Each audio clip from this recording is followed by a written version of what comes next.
What's going on? 6 o'clock. We're just about there.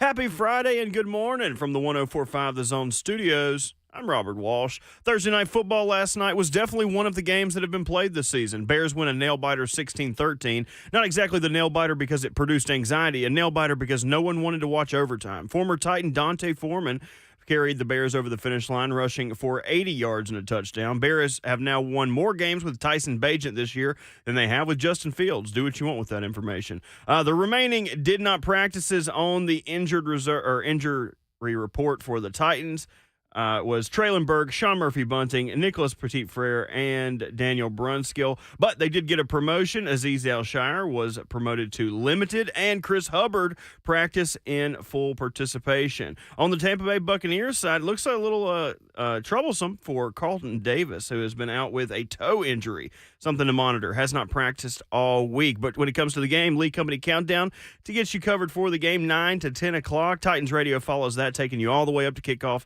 at noon. For all your foundation repair and waterproofing needs, visit USSTN.com. Breaking news at once on your home for the Titans and the Vols. This is 104.5 The Zone.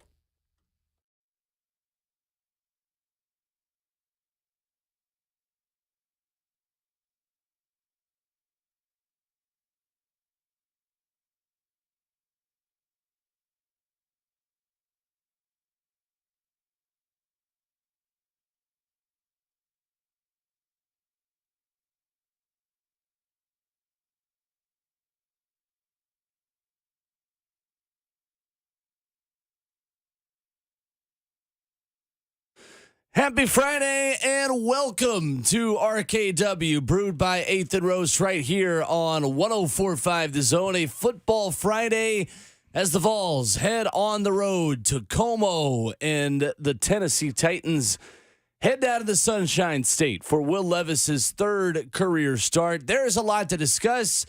We've got 4 people for 4 hours right here on The Zone. Brent Hubbs at 7:20, voice of the Titans, Mike Keith, at 8:20, and you on the phone lines at 615-737-1045. Streaming live on 104.5 The Zone TV with our faces for radio that you can watch right there, including Ramon Foster, Kayla Anderson, Robert Walsh, our producer. My name is Will Bowling. And we have a little saying on this show that when it is Friday, you should act like it.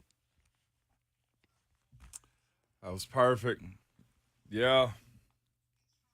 And we gonna act like it.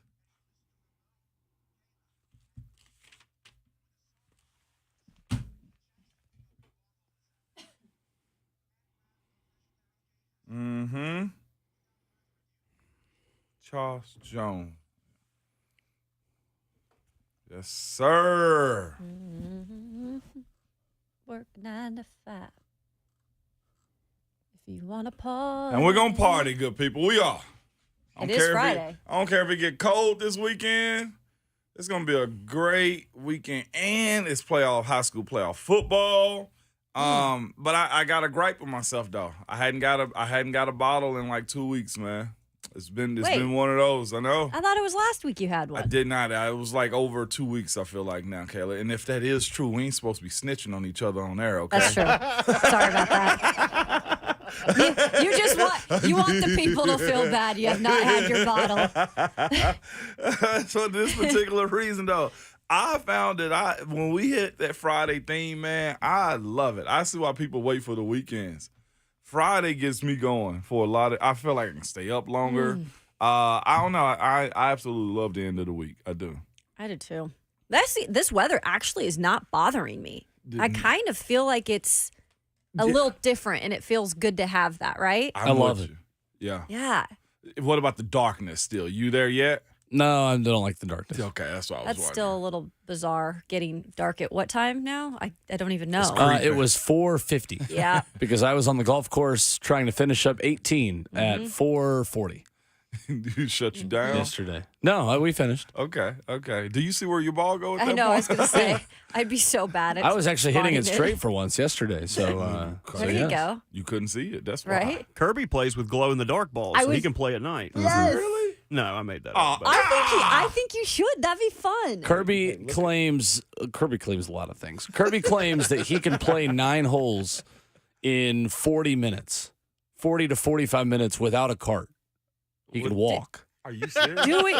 Doing what? Like just hitting it and then walking to the next hole? Man, I can't even do putt-putt that fast. just the idea of Kirby running, like dead on get out sprinting with that bag on his back is killing me. And a Pepsi in his hand. And no, the cooler. He gonna have a cooler for Cooler sure. in He his gonna hand. have one club and a cooler of Pepsis. That's his MO right there. Yeah. It's incredible. But he's running with a cigarette in his mouth, That's what I too. was going to say. Little Sig, too. Sig. Also needs talent Mm-hmm. What's that?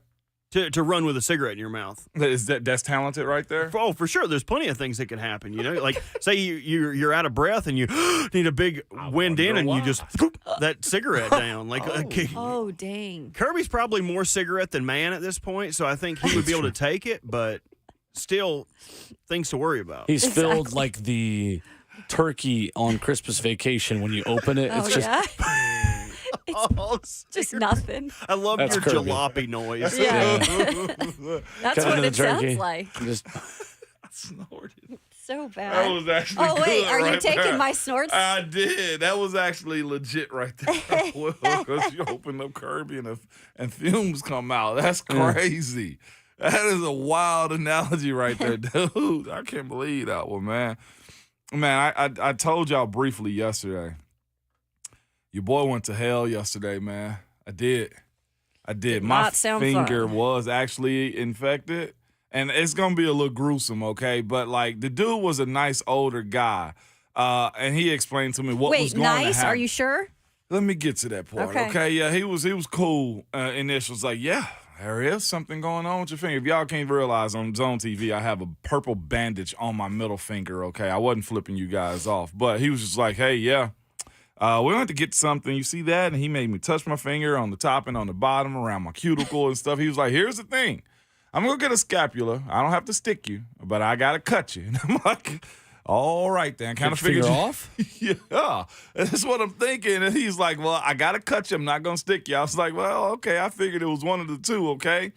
And I start to, peep him up and down. He's got his MD tag on and stuff. And under the bottom of the MD, when he's explaining he going to have to cut me, it's got veteran.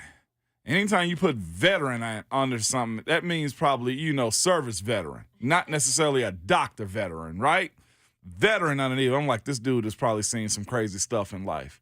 Like he probably saw Lieutenant Dan and wrapped him up is the way I'm feeling, okay? And he goes out and come back in. I ain't have to wait long because I think he was looking for some punishment, okay? He comes in and I said, look, I'm all right with what you about to do. But I just need you to know, like, I'm not going to look at it, okay? He's like, oh, it's fine. You can look at it. It's like, nah, it's my thing. I don't like looking at blood. Like, I can look at it come out once the needle's in, but the initial poke and stick, I can't do it. He comes in, and he was right. Cut up the cuticle, no pain. And then he uses those thick army fingers on me, okay? And he squeezes and just presses down. And there was stuff that oozed out. And when I tell y'all, I broke down. Like my entire hand was hurting and killing me so bad that my stomach started hurting. And for those reasons right there, man, I don't know what happened to my finger, but I apologize to my body. I apologize to my hand. I called my wife yesterday. It was just like, I should go kick that damn door in. You hear me? Like I was. He did you a favor, He though. did me a favor, Kayla, but he ain't have to do all that. He could have numbed me up. He could have probably cut a little bit wider so it oozes out a little bit better. And he was right. I told you it was It gonna is be a little gruesome. nasty. But he was like, hey, yeah. He was like, you see all that stuff we got in there? It was cream colored and red. Yeah. Oh, Yeah. Y'all didn't want to out too far? Come Oh, on. my Yeah. bad, my bad. Oh, I we felt have like to die. No, not what we needed. He was just having a nice time. all that stuff that came out, he was like, now the antibiotic can work. Now, it's two things I'm ticked off at. I'm trying to be clean here. Yep. Oh, I'm trying to be clean here. Pissed off at. I'm pissed off at, okay? Is the lady on Monday didn't even touch my finger, didn't evaluate me. She just said, you need an antibiotic. And I was like, cool, I believed you. Okay? And then here he comes with abuse on Thursday, y'all. Your boy's been going through it. It's always that one thing you never think about that hurts, that never supposed to hurt, is my middle finger, man. Oh, how the mighty have fallen. This guy used to push 330-pound men for a living, and He's now got a purple Band-Aid on. My fingy hurt. I went to the doctor because my fingy hurt. Like Tom Haverford after he hurts his finger bowling in Parks and Rec and then starts bowling with two hands. Yeah, there we go. Let's go bowling, Underhand. Ramon. You want to go bowling? That's the last time I'm Perfect. sharing my feelings with y'all. I was hurting, man. These are the infections you come back with when you hold one of those terrible towels for more than 10 seconds. Oh, there we go. There it is. Who knows where those There it towels have is. been? Hey, man, they said, you know what? Truthfully, who knows? Okay, who knows, Will? But listen, man, that vet yesterday made me realize what the old days was like. Amen. I like some of that. My grandpa was like, "You shut your mouth, kid, or so you're going to get a whooping." Now I look back, I'm like, "All right, Grandpa." That's what he probably Set did me to me. straight. I needed at least a stick to bite on. Sure. He gave me nothing. Yeah, a Or rag. a grippy. Get for a the other rag to hand. bite down on. Like Yeah. you're in an army movie where it's like, if we have to cut off the finger if you're gonna live. Like that's what I feel like Ramon went through yesterday. I was tissed yesterday, okay? That's what I'm telling I y'all, like that man. word now. Tist. I was real vulgar to y'all in our chat, and I need to apologize. for No, that you got to language. get it out, literally. But buddy, he took me down, okay? If whatever y'all needed yesterday would have been a yes. Y'all could have hit me on. I need about 10 stacks. I'd be whatever. Okay, man, just You got to let stop. somebody know that in advance, man. You got to let This does not help me anymore. Y'all could have. I spent a lot of money on golf balls that I lost yesterday. I could have bought a whole box of I them. was in so much pain. I thought my hand was gonna die. Y'all could have had whatever yesterday. I'm telling you, that was. But y'all your ain't- hand was gonna Mr. die. Hook, yeah. I don't think that's how it works. I don't know. I don't think you understand how confused and disoriented I was yesterday after all that pain. So I'm not to be more gruesome and graphic, but what you went through is what runners go through at their feet all the time. is it, All the time. bro? I would get blood blisters on one of my specific toes like weekly. What? You just pop Yeah, that 'cause sucker you're and just- keep on rolling. You're pounding, Keep on running. Oh my right? All the time. I would have bloody socks all the time. I was a regular Okay, Kurt Kurt Schilling Schilling. back in high school. No, Kurt Schilling. Hey, dog. Minus being a despicable person. Hear me out. I figured out what the Yeah. olden days was like It's not fun. yesterday. Not fun at all. It'll get better, though. Stuff like that's when my dad used to be. He used to be like, "Oh, it's hurting," and he'd be like, "Give me your other wrist," and be like, Yeah, "Now that hurts worse, don't it?" right? Shut up! Get out back. Get back in the garden. 615-737-1045, our number. Yesterday's injury report, I think we need more than one visit to a minute clinic to tell you how long the injury report is and who all is on it. You could be in and out. You could have a blister popped by the time we get done with this. Aziz Al-Shire was upgraded from a non-participant to a limited participant with his ankle issue. We'll start with the good news this morning. Jack Gibbons upgraded from limited to full participant. Chris Hubbard was a full participant in practice. DeAndre Hopkins limited from rest. Derrick Henry did not practice, got his rest day. Roger McCreary practiced in full for a second straight day. So did Will Levis. So did Mike Brown. And then not really much bad news. Maybe a little bit. Anthony Kendall downgraded from limited to non-participant. Then you've got Ryan Tannehill downgraded from limited to non-participant. Danico Autry limited from rest once again. And Jack Gibbons, we mentioned him back. Non-participants including Daniel Brunskill, Traylon Burke, Sean Murphy Bunting, and Nicholas Petit-Frere. That's a list. Certainly is. Oh, you better put your back against the wall this week. That's right. So there's the injury report coming up this morning. Brent Hubbs at 7:20. Voice of the Titans, Mike Keith at 8:20. Sammy Kincaid stops by to preview a big high school football matchup in round 2 tonight on My TV 30 at 8:45. Your phone calls throughout the morning at 615-737-1045. We've got 5 college football games to watch coming up next, including Tennessee's trip to Missouri and an Ole Miss Georgia game that could completely flip the playoff race on its head. That's next on RKW.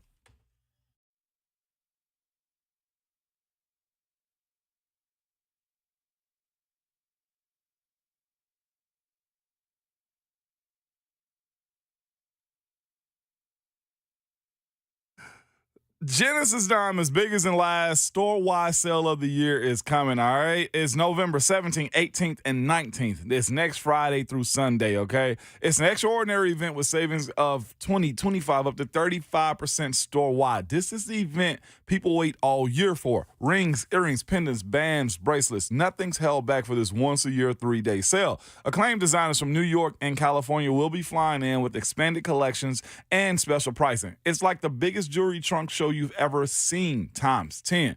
So check out the all-new collection, the latest styles in both fashion and bridal jewelry. Plus, get 0% interest financing so you can spread your payments out. So don't miss the year's best jewelry event, the one they break all the rules for. And yes, Genesis luxury pre-owned Rolexes are also included. So check out their hard-to-find Rolex models and get special pricing for this event. Lab-grown diamonds are included as well. It's the final store-wide sale of the year with discounts up to 35% at Genesis Diamonds for 3 days only. That's November 17th, 18th, and 19th, only at Genesis Diamonds, my jewelry store, and they're located in Green Hills and Cool Springs.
So this morning, Ramon has decided that he is in misery and he wants the rest of us to be in misery. Yeah. Not the same Missouri that Tennessee will be in tomorrow. Oof. We'll preview that and 4 other big college football games coming up in a moment on RKW, brewed by 8th and Roast. I have 8th and Roast on my finger, Ramon. You want to tell people why? I was pouring Will some coffee, man, like a good servant I try to be at times, Sure, right? Try to sure. do it.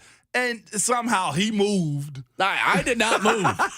You moved the coffee pot mid-sentence because we were in conversation, and he poured coffee right out of the machine. Hot. On my middle finger now. So Ramon Yeah. has decided that if he's hurting, everybody's going to hurt. Everybody is. If Mom ain't happy, nobody happy. Exactly. If Moan ain't happy, nobody happy.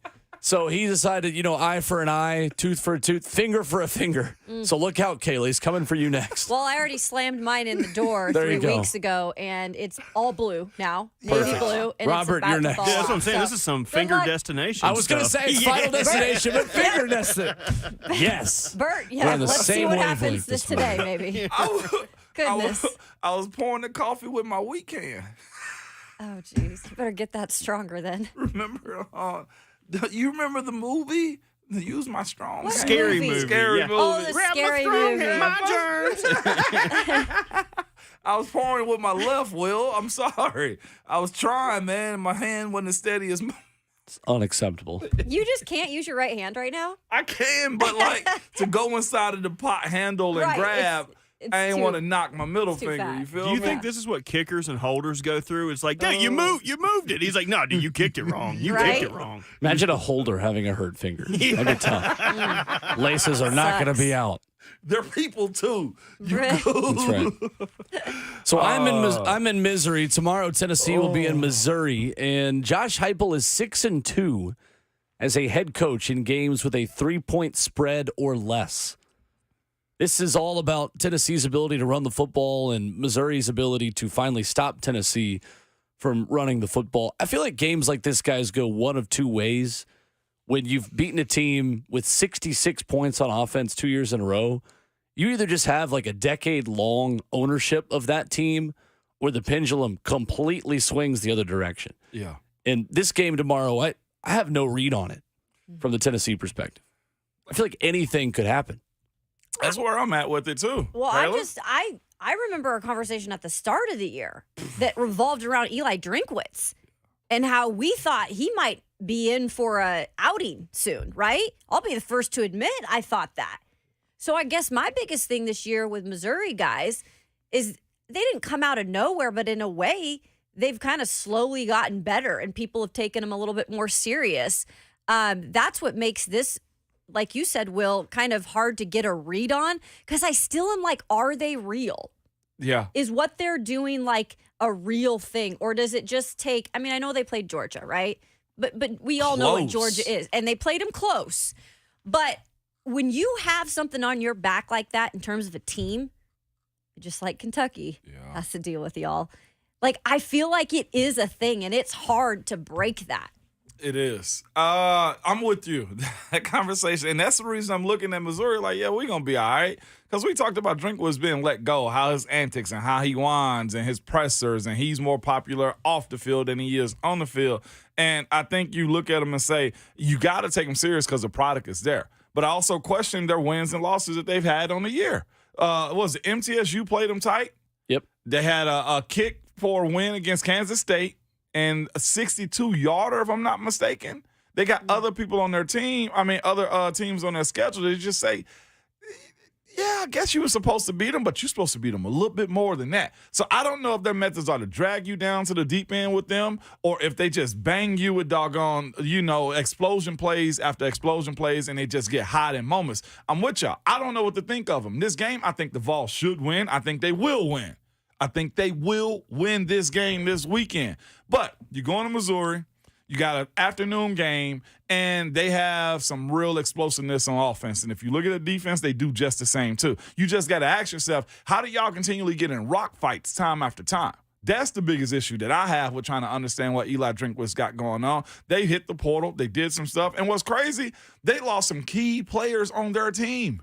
and are still a 2-loss squad right now, and I think ranked 14th on the season. So they can run it, they can throw it. I'm more fearful of their passing game than the running game, too. And here's the thing and I feel like we're getting into the game plan and bushes of it now. My finger is feeling better, so I'm already talking. I'm chatty patty right now, okay? But here's the thing that I feel better about.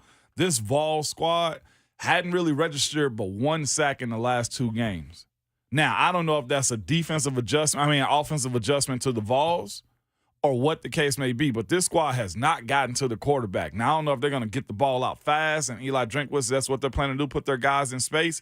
But I'm counting on that squad, when the rubber meets the road, them to get home and disrupt that passing game that they have.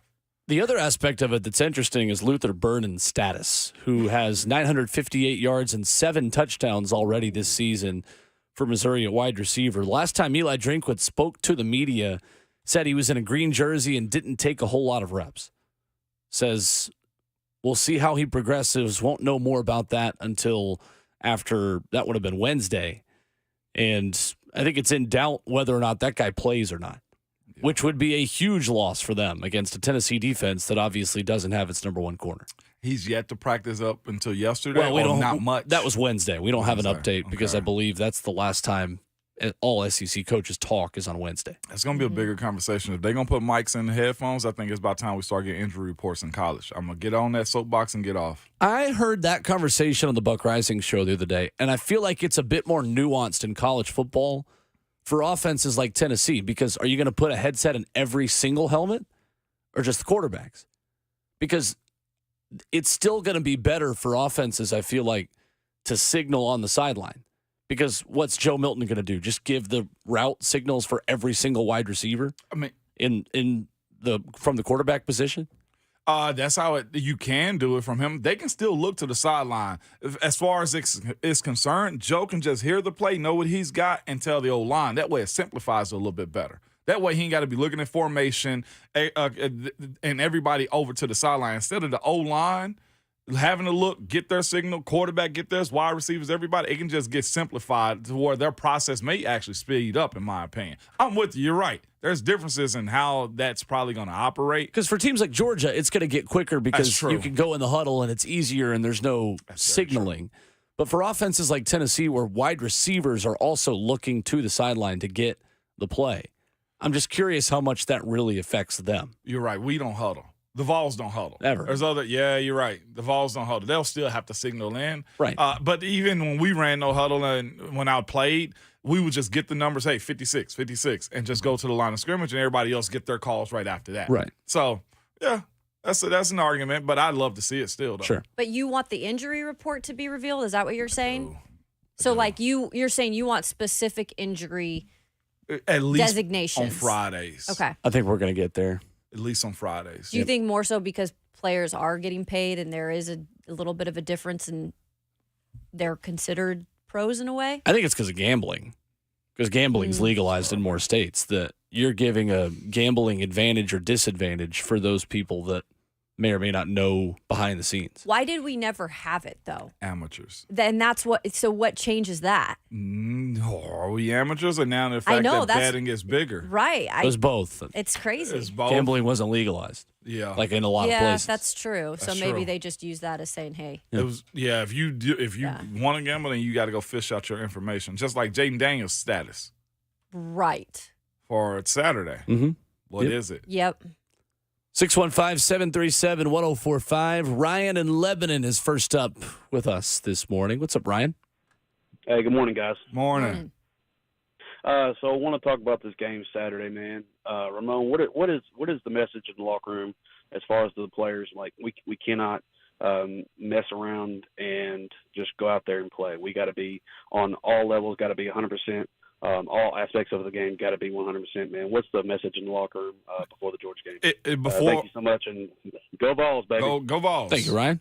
This weekend, and you can't look forward. I think a lot of people bring that up. You know, as far as players looking over an opponent, it can't be that. Missouri's a good team, real good team. They present a lot of problems to people, man. They're no slouches. They beat good teams this year. So if you focus one-on-one this week before going into next week, is that my headphones died? I think my headphones just died on me. Well, that Either way, was it's not weird. supposed to happen. Yeah. Not great. Yeah, it's not great at all, is it? But the message is handle this week. The showcase you're going to have at home is on you after that. Like, there's nothing to be had unless you win this week. I was talking to some guys on the sideline this past weekend. It was like, how crazy is it for Georgia already? Mm-hmm. It's like, it's not.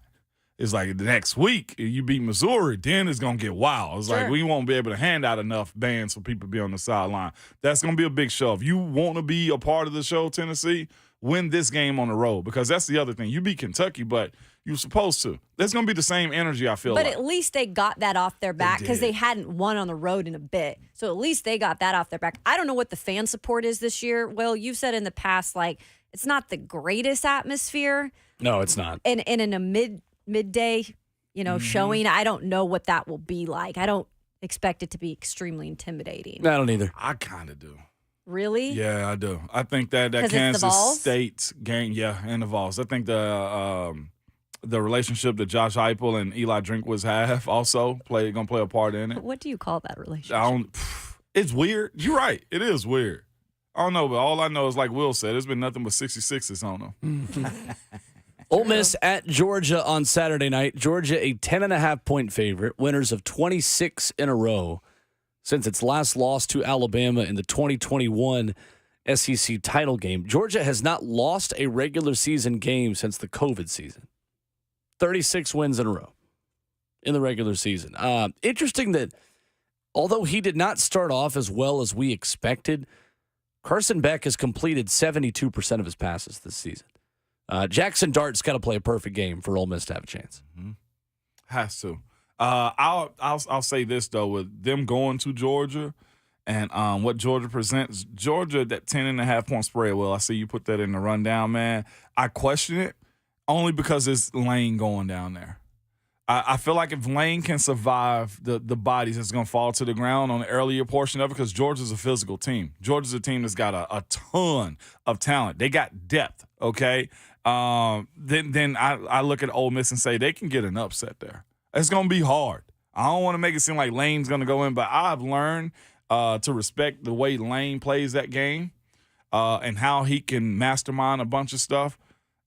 I'm not out on Ole Miss actually getting an upset, but it's going to be a hard task to get. I'll hardly ever go against Lane. Yeah, I like what Lane Kiffin has done this year in terms of actually finding a way to play consistent football. I think we've seen him in the past since he's been at Ole Miss. There's been parts of the season that have been really good, and then there's like digression or there's issues. And this season, what I've seen from Lane is literally a steady Lane train, throughout the entire season. And so that's why you look at this game and you have to think they have a chance in this. But Georgia, like Will just listed off, they have won game after game after game after game. I mean, that's incredible. It's almost like the old Alabama days, right? It is. And what I do like about Carson Beck right now is when you take your best player out of the game and he's not available, it forces your quarterback to have to utilize what else is there. And I think that only can help a team. And then when you get your prize back, well, damn, that's some extra things to have to, incorporate into play. It's a good thing. Yep. It's a great thing. So, but this game's going to be, I think it will be good. I don't think that Ole Miss will be able to pull it off, but I think it will be close. Yeah, and also the side of, like you said, with Carson Beck completing his passes, man, he's found his rhythm. But here's the other thing, though, too.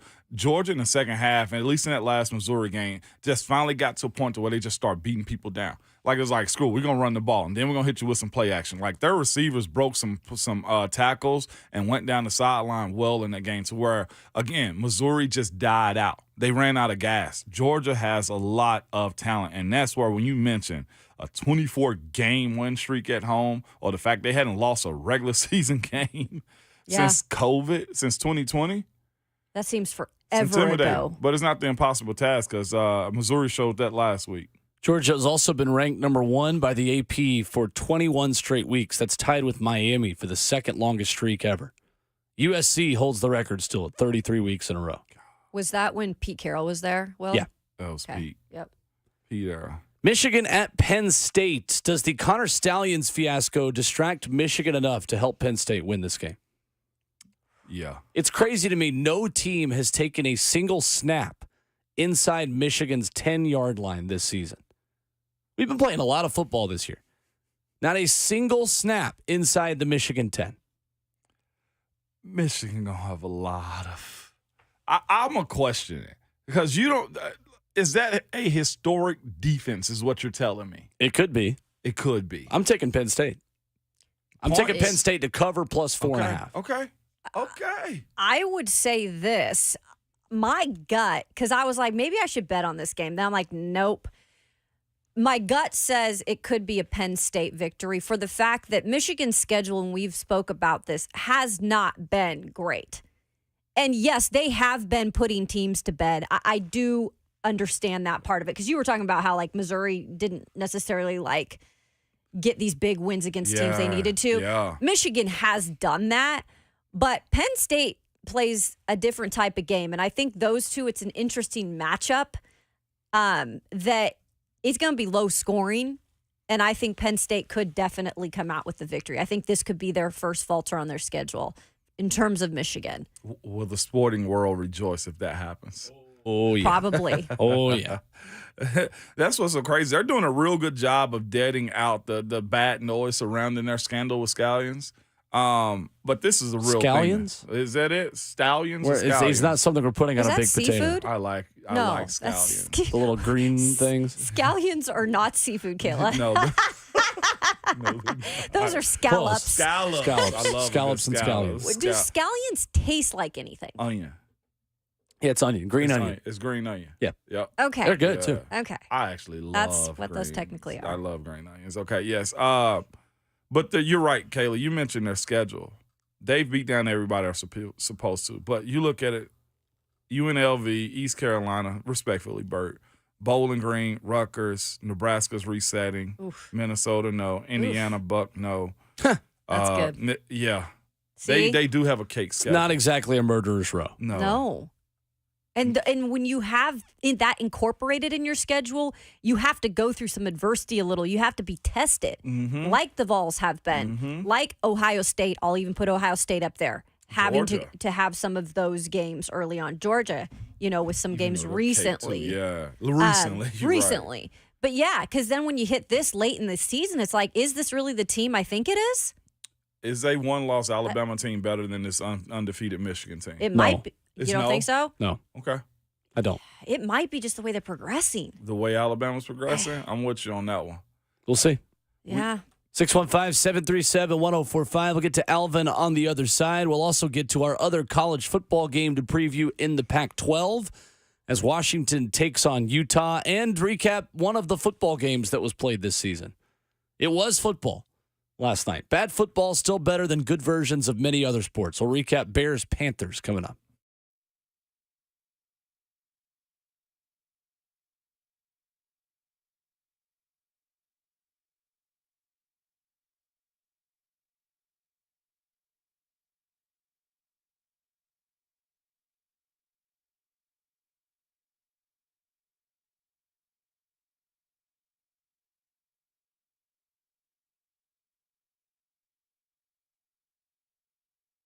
Hey, it's Will Bowling. Lee Company's annual food drive, Vans for Cans, is back. Now until Monday, November 20th, Lee Company will be collecting canned food items and other non-perishable goods in partnership with local food banks to provide meals for our neighbors in need this Thanksgiving. You can also donate online at leecompany.com/Vans4Cans, and every dollar donated equates to 4 meals given. Just think about the impact you can have this holiday season and this Thanksgiving with every dollar donated at leecompany.com/Vans4Cans, equating to 4 meals given.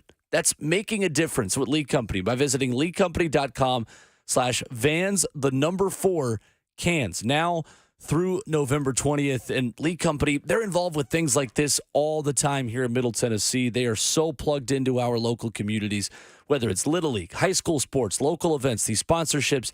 Everything that they do is to be a part of this community that they've been in for nearly 80 years. They've been trusted since 1944 for a reason. So get involved with this again. That's leecompany.com/Vans. the number 4 cans now through November 20th.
It's a funky Friday on RKW, brewed by 8th and Rose. Ramon Foster, Kayla Anderson, Will Bowling with you.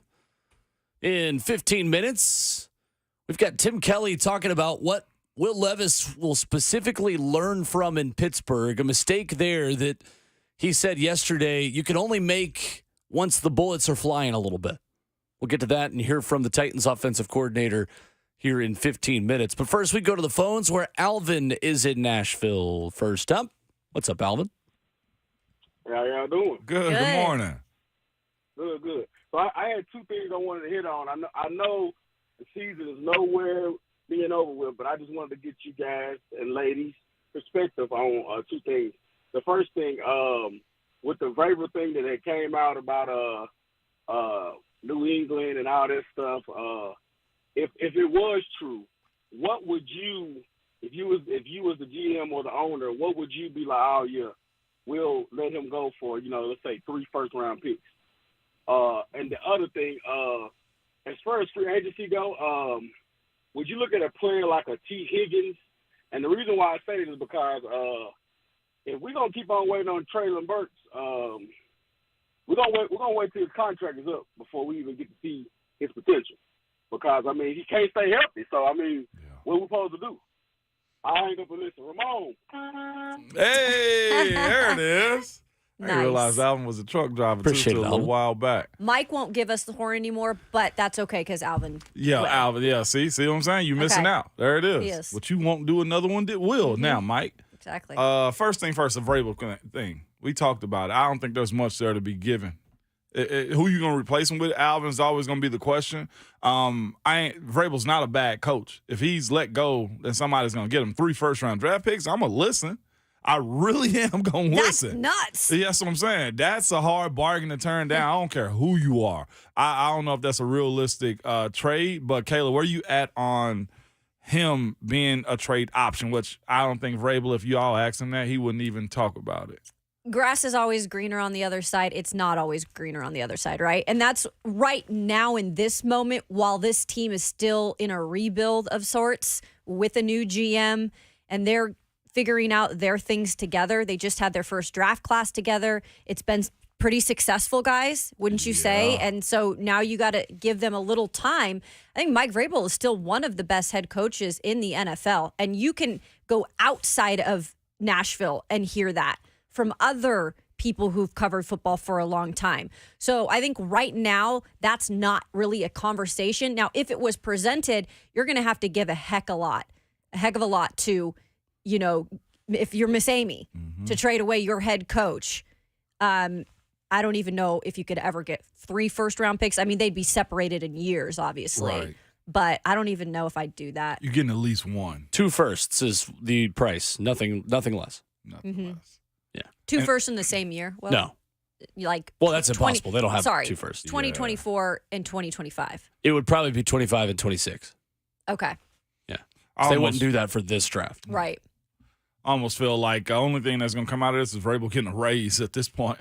It's almost like the college coaches circuit. It's like, hey, he's supposed to be pulled in another direction. Only thing that comes out of that is a raise from my perspective. I think there's something to it because Boston Globe writers don't put these things out without it having some legs. You just have to ask yourself, who does it benefit the most? It could benefit New England if they're able to pull the staff together that they want to. It also could benefit Mike Vrabel if he gets paid more. Only question I have is as far as pulling the staff together, like that's fine and dandy, but New England's biggest issues to me is they got some trash players. Yeah, they do. They really do. Definitely do. I mean, And those won't be any of his guys. exactly. Right? So On the receiver question, again, we abstain from having off-season conversations in the season. But for the sake of looking ahead, yes, T. Higgins is absolutely someone you would be interested in bringing back to his home state to play for you. The wide receiver group on expiring contracts, Mike Evans, Curtis Samuel, Tyler Boyd, Kendrick Bourne, DJ Chark, Paris Campbell, Nelson Aguilar. You could stay with your team, unlike Aguilar. Incredible video. T. Higgins in there, Michael Pittman, Laviska Shenault, Chase Claypool. I say with the we're utmost good on that. sarcasm. Heck no. So, we're good on a that. decent wide receiver group, but not a great one. But that group sound like a bunch of role players. T. Higgins is going to get a lot of money Yeah, from he somebody. is. I was going to say, I mean, give me out of that whole list, give me T. Higgins all day. Yeah. And look, you still have Traylon Burks that is going to be here for just another minute or so. But you do have to start realizing if he can't stay healthy, you've got to start to maybe look at other You guys. do other options. Yeah, you absolutely. really do. You can't just sit around and wait. I think this team drafts one for sure. Yeah. Definitely might make a play in free agency too. I think you draft one and you sign one for double-digit million a year. Question is, if T. Higgins' market value is 15.5, like what Spot Track says, they estimate that he gets a deal like what Christian Kirk got, 4 years, $72 million, $18 million a year, or Mike Williams at 3 years, $60.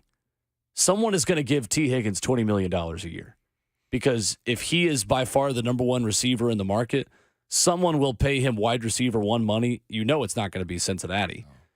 I think the Titans absolutely should pay T. Higgins He's over his market value. possession wide receiver is what he is. Get you the He ball is a in the little bit of slot, get you everything. outside. Because if you're looking at the way you can build around Levis moving forward, this is a deep conversation right here, because you got to start looking at what works for Levis now.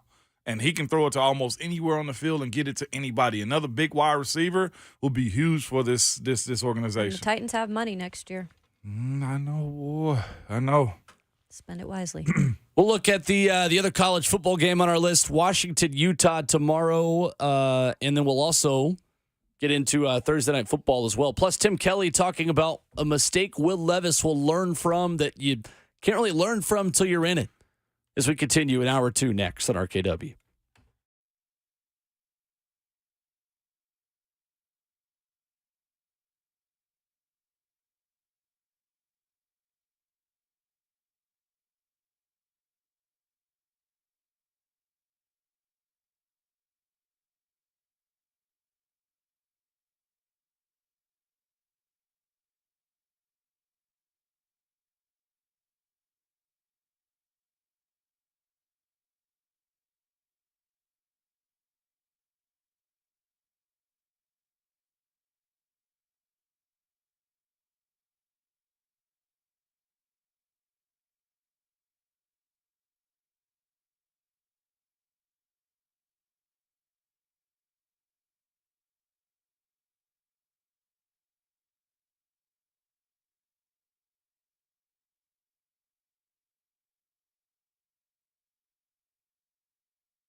What's going on? Oh, that's loud. Just about 7 o'clock from the 104.5 The Zone Studios. I'm Robert Walsh. Thursday night football last night, Bears won a nail-biter 16-13. I only say nail-biter because it almost went to overtime, and none of us wanted to watch that. Former Titan Donta Foreman carried the Bears over the finish line, rushing for 80 yards and a touchdown. Bears have now won more games with Tyson Bagent this year than they have with Justin Fields. So the Titans injury report, they got some good news. Traylon Burks, Azeez Al-Shire was back at practice after missing practice on Wednesday, practiced in a limited fashion. Daniel Brunskill and Nicholas Petit-Frere did not practice, but you did get Chris Hubbard back, who practiced in full participation. To the Bucs side, Carlton Davis has missed 2 days of practice with a toe injury, something to monitor. Doesn't look good for his status on Sunday. Lee Company countdown to kickoff 9 to 10. Titans Radio follows that up, taking you all the way to kickoff at noon. For all your foundation repair and waterproofing needs, visit USSTN.com. Breaking news at once, and you're home for the Titans and the Vols. This is 104.5 The Zone.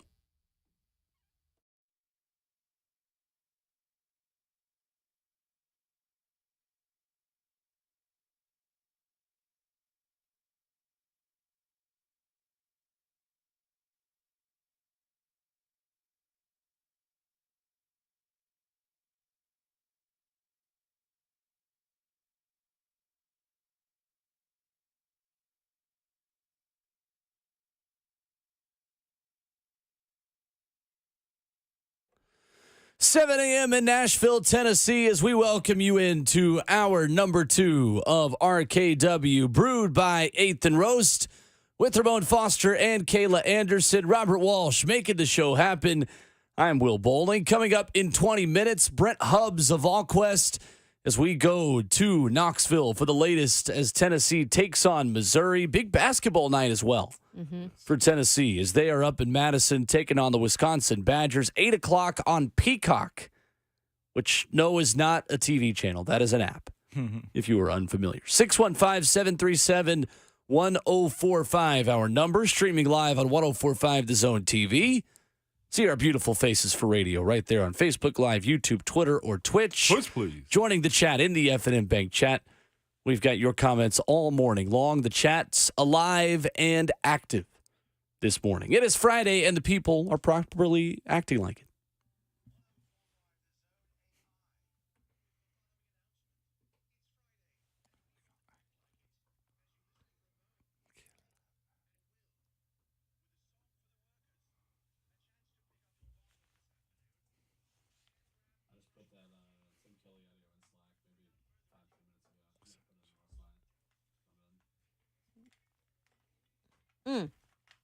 For all The workers, they work 9 to 5. If you want to party. Yay. That's right. Nashville. Yay. Get your groove on. It's going to be a party this weekend. There's always a party here. It don't matter if it's Friday, Saturday, Sunday, Monday, Tuesday, Wednesday. Or true. Friday. Exactly. CMAs have big after parties. Oh, It was. yeah. Does a hobo eat a ham Yeah, sandwich? right? Is the Pope Catholic? Yeah. Yes, indeed, man. Does your finger hurt? Yeah. And we back. And we back. And we back. Yes, it was. It's actually better now, man. Fingergate, man. We also got Coffeegate going on, too. And We got a lot of, love I it. mean, investigative reporting is big in this building. Actually, We do. Kayla, I need your help. So I have a little disgruntledness at home. I took a shower, which is rare for me. Took a shower, washed my hair. But when I get in there are so many products. My girlfriend has long, luxurious, beautiful hair, and I never know what to use because there are very few products for me. So I'm just trying to find conditioner. I put this thing in my hair. It looked like it should be conditioner, and it starts warming my scalp. My scalp was very warm when it was going on. And when I got out, I said, Cheyenne, why is my scalp spicy? Like, and she's like, what did you use? And I showed her the bottle, and she just starts laughing. and it's hair treatment. And I said, so what does that mean? Why is it in the shower? And she just laughed. She never told me what happened. I don't know if my hair's going to fall out. My head was spicy for the rest of the day. Okay. What the hell is hair treatment? So hair treatment for ladies, and you do have luscious locks, so you're very lucky. But for ladies, a lot of us want long hair, right? And we don't want extensions or any of that. We want to try to do it naturally. So you have to exfoliate your hair a little bit sometimes to be able to bring those new follicles to life. So that is what that is. It's got a little tea tree oil in it. And it's kind of like you let it sit in your hair for about 5 minutes, then you rinse. Yeah. Right. So that's the tingling, the kind of hot feeling you got. It's like a menthol. Yeah. So see, my you hair's got a not hair going to fall treatment. out. No. You got like a spa treatment. And you didn't even okay. know it. Heck yeah, I It'll love make it that. voluptuous. Right? Yeah. There you go. It made my hair smooth, just like conditioner. I use conditioner not because of what conditioner does, because it gets the knots out of my hair. It makes it easier for me to brush my hair. Your hair is down today. It is down today. He's letting it all hang. I'm just glad Bird. Cheyenne wasn't setting me up for failure. Me you know, too. That if I could've ever been come in with some scary. bald spots, just know she put Nair in my shampoo. Okay. That's a thing too, by the My way. dog got an oil treatment in his hair. Go off there, I'm pamper telling yourself. you, man. Yeah. Did you also scrub your face at the end of that too? No facial scrub. No facial scrub. Last night on Thursday Night Football, Bears take down the Panthers 16-13. Revenge game for a couple of former Panthers. Deontay Foreman and DJ Moore leading the way. Deontay Foreman with the touchdown in this game. I say the touchdown in this game because it was the only one the Bears scored in a win. Panthers, meanwhile, scored theirs on a special teams touchdown. Congrats if you bet the under. 16-13. The Bears, though, it's a win-win for them because they have Carolina's first-round pick. And now they make it easier for them to get the number 1 overall pick and give themselves an opportunity for Caleb Williams. I ain't gonna lie to you. I'd be ticked off knowing that was at stake in playing now. As a player, you don't want to be a part of a losing regime like that. You know what I'm saying? And just in general, last night it was some bad ball. It looked like it was almost intentional. Bryce Young, I'm starting to worry about just a little bit. And I contributed to them being a bad team. But he also made some bad throws last night, too. It's been a trend. Yeah, and I've been wanting to, take up for him. It's like, oh, no, it's just a bad squad. He's used to playing this type of way. That was a bad showing by him. I've never seen two quarterbacks between him and, what do you say his name, Bajent. Tyson Bajent from Shepherd University. Shep. I played with a dude from Shepherd University. He was Did at you the Senior really? Bowl as well. Yeah, absolutely. But they both threw the ball in the ground. They overthrew it. It wasn't decisive at all from those two, man. That was bad quarterback play. And I hate to even throw Bryce Young in a conversation of bad quarterback play, but it was last Yeah, night. he's in a difficult situation. I mean, and you would have thought C.J. Stroud would have been in a difficult situation this year too, but things are just kind of progressing better there, and he's played really well regardless of what's in front of him and what's around him. A broadcast is struggling, guys, when you have Jason Kelce. You specifically invited him to the show to have different types of conversations. Crazy. I have never seen that I in an haven't NFL either. football game. That's what you do during a bad college game or like Maction. Yep. You bring in a famous alumnus of that school. It's like, hey, we've got Eastern Michigan and Toledo, and coming up, Max Crosby's going to join us. He just donated $1 million to give them a new field here in Ypsilanti, Michigan. Like, those are the kind of things you do when Northern Illinois takes on Bowling Green on a Wednesday night on ESPNU. Yeah, or if you're an alum of that school or something like that, right? Jason Kelce didn't even play for Chicago. The game was in Chicago, Yeah. right? Yeah. And Jason Kelsey's there, like, talking about eating hot dogs with Andrew Whitworth, and they're talking about his sexiest man alive thing that he was ranked in, which is interesting. They knew it wasn't going to be an exciting game. They said, now, CBS and NBC have had the Kelsey everyone actually wants to talk about. Let's get his brother. Let's get Big And then Brother. maybe the Taylor Swift fans will tune into us, too. Swing and a That's miss. probably what they were looking for, right? Maybe they should have. I would be more interested in just watching Al Michaels eat his first vegetable. Me too. Me too. I would Do rather see live. that happen versus seeing Jason Kelce talk about a game between teams that he hasn't played for. Yeah. I know he's probably next up in the booth, and that was his Oh, trial sure. run. But if it has to be his bye week, And It is his bye week. Yeah. And I know Amazon got amazing amounts of money, but it was just like, did we really have to see that? Like, that's a playoff situation right there, or preseason. Before we get to Tim Kelly's audio yesterday, real quick, doesn't it feel like we are creating a really good generation of future broadcasters because of how many players have podcasts? Absolutely will. 100%. Because when I was first getting in the business, actually, athletes becoming broadcasters, it wasn't that big of a thing, honestly. You'd see them once in a while, but it'd be more so like they wouldn't pop out of nowhere like they just retired and went straight to broadcasting. Now, because you have those platforms while you're playing, like a Taylor Lewan, some of these guys like a Jason Kelsey, Travis Kelsey, now they kind of just skyrocket from retiring and they can then go in the booth right away. And they're big jobs. These are like big jobs. Big jobs. Right. So Tim Kelly spoke yesterday, offensive coordinator for the Titans, speaking about Will Levis learning from the final drive against Pittsburgh and the interception he threw on the final throw of that game. A scenario where Tim Kelly says, we got to go somewhere else with the football. Give yourself another opportunity. I thought this was interesting insight, though, from the Titans OC yesterday, talking about mistakes you learn not to make once you've made them. Here's Tim Kelly yesterday. Obviously, we need to do a better job. Everybody needs to do a better job to make sure that we're scoring more points and putting our team in a position to win. The thing for us where we need to continue to do a good job, again, with everybody, but especially with Will, is being able to go and have those teachable moments for him. The end of the game there for him, that throw he made to Josh, probably not a throw, definitely not a throw we want to make in that situation. And him just understanding, okay, I think there was 11 seconds left, right? We should have 2 cracks at this thing. If it's not clean, right, we can get this ball, throw it somewhere where it's our guy, no guy, and not putting the ball at risk. And that's just one example of a moment that, I'm not necessarily sure everyone understands the levity of it until they're in it and until they have to go and make that decision and make that throw. So finding different examples like that to be able just to continue to teach him and continue to help his progression.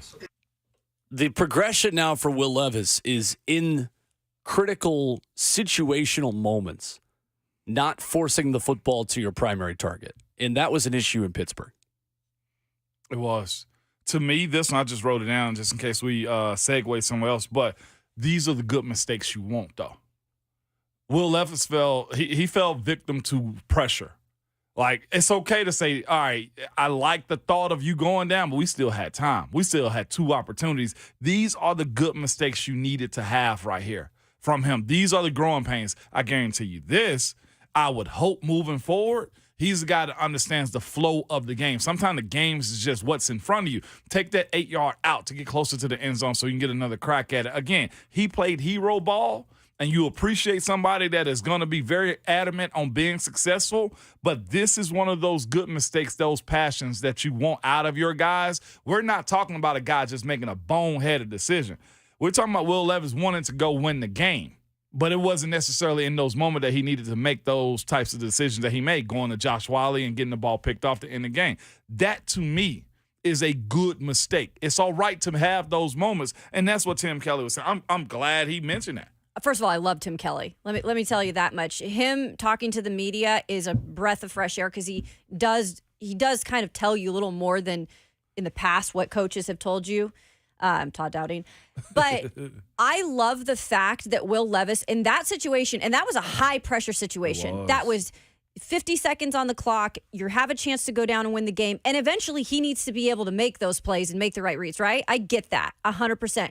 But I still was like, okay, I believe in Will Levis because he strikes me. And as Charles London, the quarterback coach, just said yesterday, this is a film junkie. He's going to go in there. He's going to look at everything that he did wrong, right? Specifically that last drive and making some of those throws that he maybe shouldn't have made. Right. And you're going to, in my eyes, if you're Will Levis, because he's smart, he's going to be able to fix those things, guys. And it's still early in the season. We've got to see that, but it's a positive sign just knowing he is that junkie in the film room, too. Yeah, we'll get back to the Will Levis discussion as the show continues. Interesting as well, we'll get to it at 7:45 on where an NFL.com writer ranks Will Levis right now and ranking all 32 starting quarterbacks in the NFL. First opportunity that Will has had as a full-time starter to be ranked Some disrespectful rankings on that list, first and foremost. Anytime you have Dak Prescott in the top 6, I take a little bit of issue. We'll get to that coming up at 7:45. But coming up next, VolQuest's Brent Hubbs joins us. What's the significance of handling business for Tennessee against UConn? What kind of confidence does that give the Vols heading to Como this weekend to take on the Missouri Tigers? Big one for Tennessee, and a big conversation with Brent Hubbs to discuss it. Coming up next.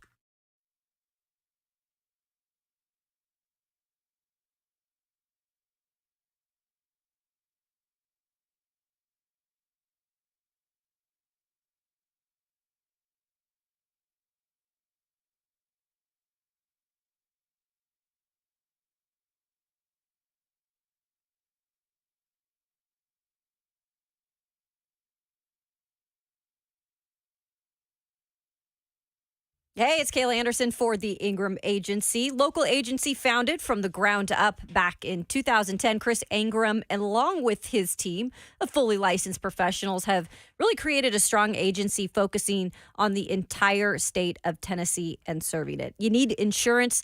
This is a company to work with. They specialize in such a wide array of products. They've got everything from auto, home, life, commercial, even aviation. And it's not your average insurance company. Maybe you're looking at switching insurance companies or just joining, getting insurance for the first time. The Ingram Agency, founded on passion for education and support. And their goal has always been to guide and protect clients comprehensively. So if you want a family-owned insurance company who cares about you, the customer, make sure to call the Ingram Agency, 615-206-8276. Log on to find out more, theingramagency.com. Rest easy with the Ingram Agency.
RKW is brewed by 8th and Rose right here on 104.5 The Zone on a rainy Friday morning in Music City. Ramon Foster, Kayla Anderson, Will Bowling with you. Joined, as always, on Fridays at 7:20 by VolQuest's Brent Hubbs. What's up, Brent? How are you? I'm doing well. Hope you guys like the little Toby Keith drop in this morning. That's some good walk-up music there now. It sure is. Yeah. And Brent, the other day I had my first CMA Awards experience, and I realized I saw. okay, all right, appreciate that. I don't know. Oh God. And so in breaks, Brent, they show old CMA Awards performances, and I'm sitting there, and my girlfriend's like, "Who is this?" I'm like, this is like Sugarland. Like, this wasn't even that long ago. And, like, I wanted to just sit there and watch the old footage of old CMA Award footage and performances. It was, like, amazing stuff. Amazing stuff. But anyway. Brent, go ahead, elaborate. You saw Will showing out for the CMAs, didn't you? I'm going to go ahead and get you going, Brent. You saw him, didn't you? I saw he had a middle of the road photo shoot outside Bridgestone there, blocked off traffic, and had 3 or 4 photographers out there with some good lighting for him, and put on a good show. So yeah, I took notice. Yeah, he did. Brent, some of us don't get invited to those things. Sure don't. I mean, we don't have any idea what that world's If like. it wasn't for the local news, I wouldn't even have known, man. I wouldn't even have known. If it wasn't for the local news and my girlfriend who works in the local news, I probably wouldn't have either. Brent, I was hoping you didn't say it was Toby Keith, man. I was ready to drop that nugget on you like, Ramon knows his country for Brent Hubbs, man. I was ready. So did Will slide a little Wikipedia over there to you this morning? But hey, this is what Never. this one is. We're breaking up in. No, not this time. I just looked it up. He has to do his own homework. I'm not sliding the answers over on the slip of paper. Goodness.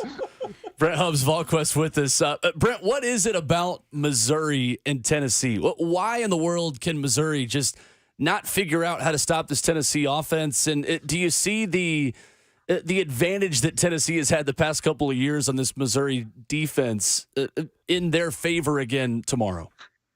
Well, not like it was 2 years ago. I mean, when Tennessee went up there 2 years ago, Missouri was an absolute train wreck defensively. I mean, just a disaster. They couldn't stop anybody. So Tennessee ran for nearly a half mile or something up there. It was like 500 yards. Right. And they they blitzed them right out of the gate. Now, that wasn't a great Tennessee team. They were trying to figure it out with Hendon Hooker at quarterback and just trying to kind of get going. They had lost a couple of games already at that point, but that was kind of the game that sort of got it going for me for Tennessee's offense. It sort of clicked in that game against a really bad Missouri team.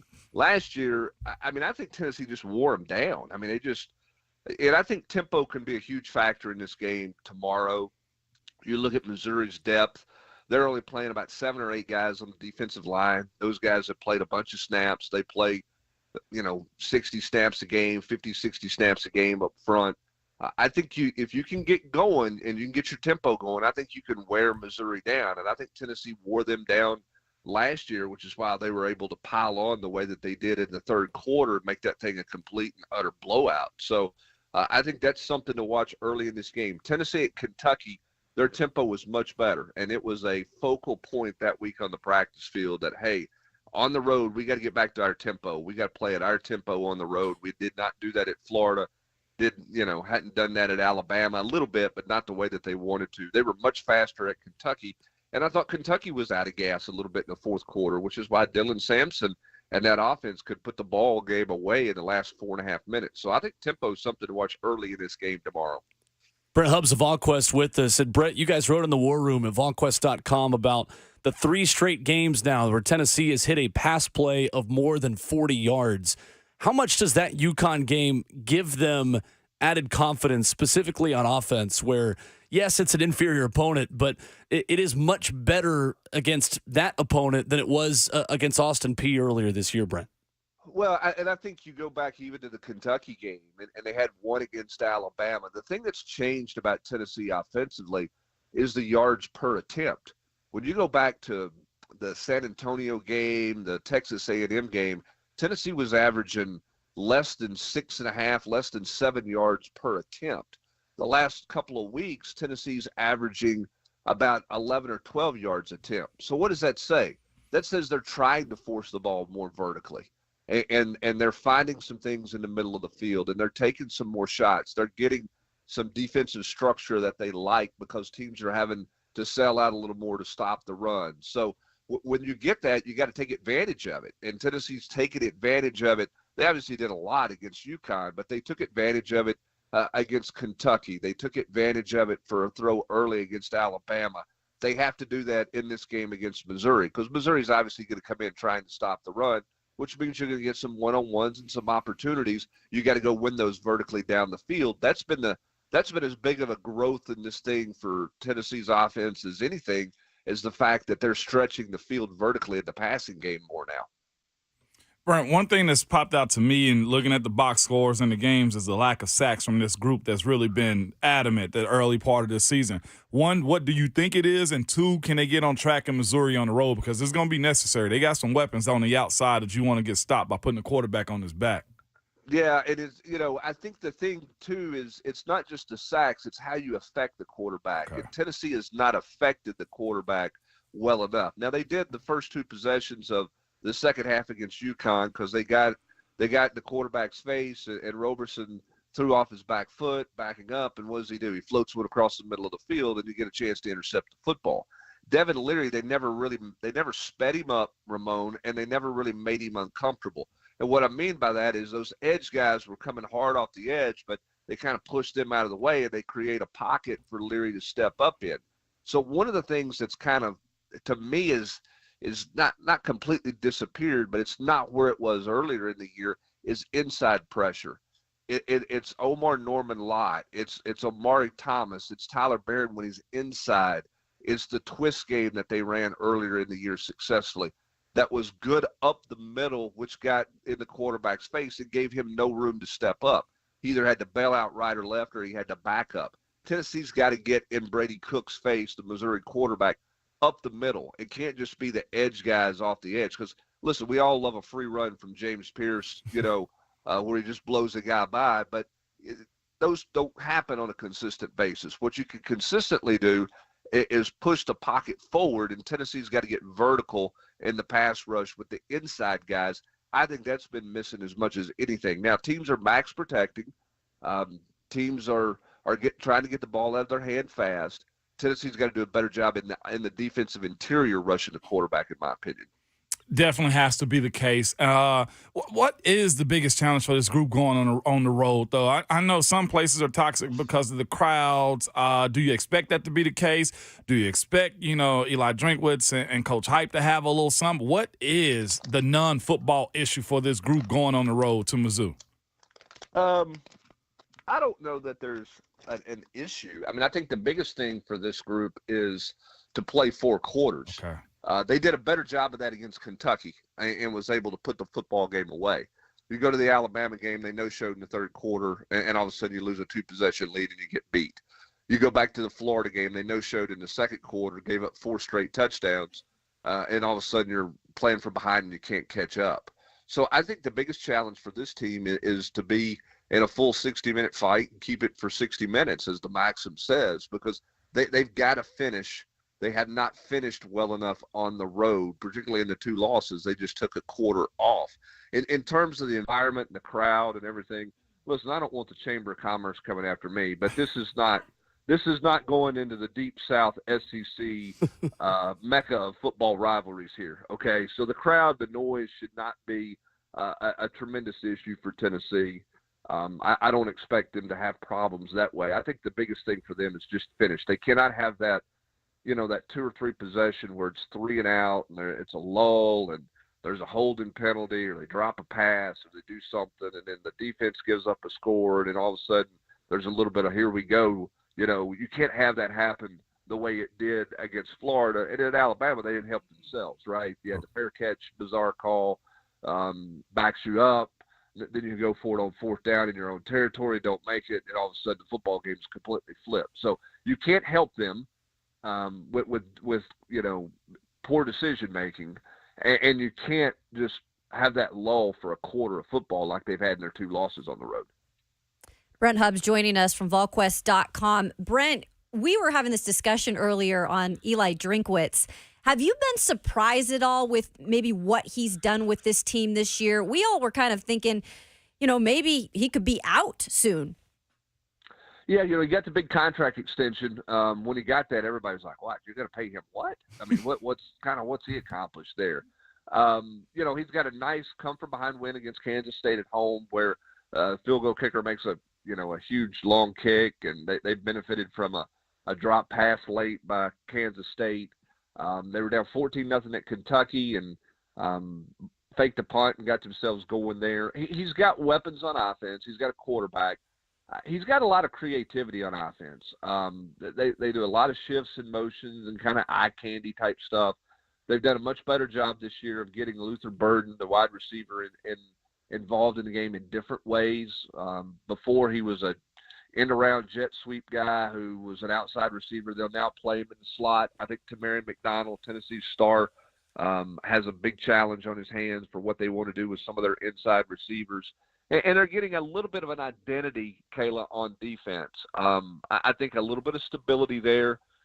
They've had some success. They're recruiting well. He's surprised me with what he's been able to do. But again, how many times have we said it on the show? This is all about quarterback play. Yeah. Right? What's the discussion in Minnesota this week? It's about quarterback play in the NFL. What's the discussion with the Titans, right? It's the decision at quarterback based on what Will Levis did the last 2 weeks.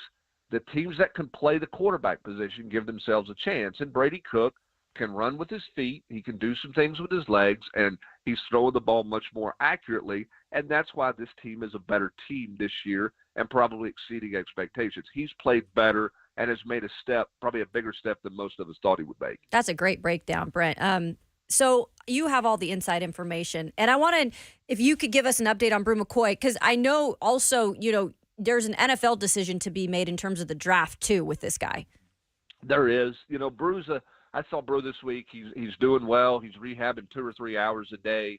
I love the fact that he's in every position meeting and has been since he got out of the hospital and was cleared to come back to campus. Somebody comes and picks him up because he can't drive and brings him to the complex. And, he spends most of the day in the complex either rehabbing or watching tape with guys or being in the meeting room with guys. He really likes it at Tennessee, and I think he's very comfortable at Tennessee. This has been, as a transfer, a great experience for him. He certainly wants to play in the NFL. The question for Brew is going to be, where is he physically? How well is he going to be able to do anything for an NFL scout to show where he's at? Because not many people are taking wide receivers in the draft who can't prove they can run. And Brew's coming off a very, very serious injury with that ankle fracture and dislocation. So he's got some time. January 15th is the deadline. We'll see where he's at. He is a long ways from getting back to thinking about running on the grass or the turf or any of that stuff. So the timing window is going to be real challenging that way. But he's taking an open-minded approach to it, wants to see kind of where he's at and how he progresses before he really starts thinking about a decision right now. If he weren't content in Knoxville, I would say there's no chance that he would just take his chances and go.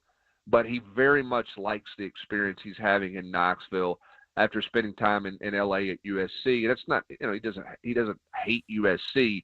He's just really found home in East Tennessee and on Rocky Top with the way things are in the program and the way things are in Knoxville. Brent Hubbs, VolQuest.com, with us this morning on RKW. Brent, next weekend shaping up to not only be a big game on the field, but a huge one for recruiting for Tennessee. As Tennessee puts together their final plans for that one, just how big of an opportunity do they have to change some minds in front of a raucous environment next weekend in Neyland Stadium? Well, the numbers are going to be crazy. They're going to have 4 or 5 official visitors in. A tight end from Utah is going to be in. Ramon's got Jordan Seaton supposed to be in for his official visit. Kai Bates, who is a defensive back from down in Orlando that Tennessee's trying to flip from LSU, he's going to be in for an official visit. And then you start looking at the 25s, and you got a 5-star offensive lineman from Charlotte, a 4-star athlete from over in West Monroe, North Carolina, George McIntyre, and on and on. I mean, this is going to be a who's who. It is a big, huge weekend. 3:30 start's a great time for Tennessee because if you're playing high school football on a Friday night, you don't have to get up at 5 in the morning to get there.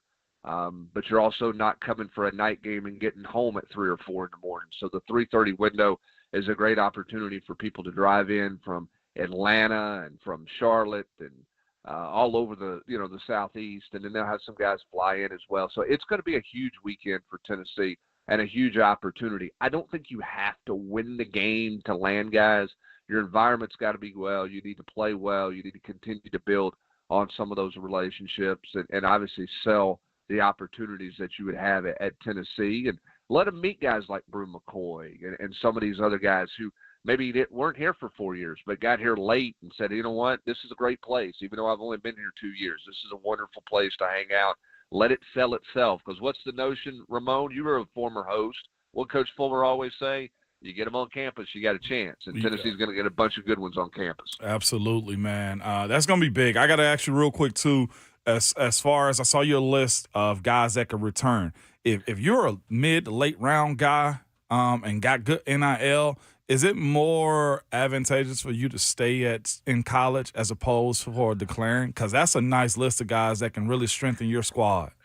Well, you're a different-looking football team depending on how many of those 15 to 20 guys come back or don't come back.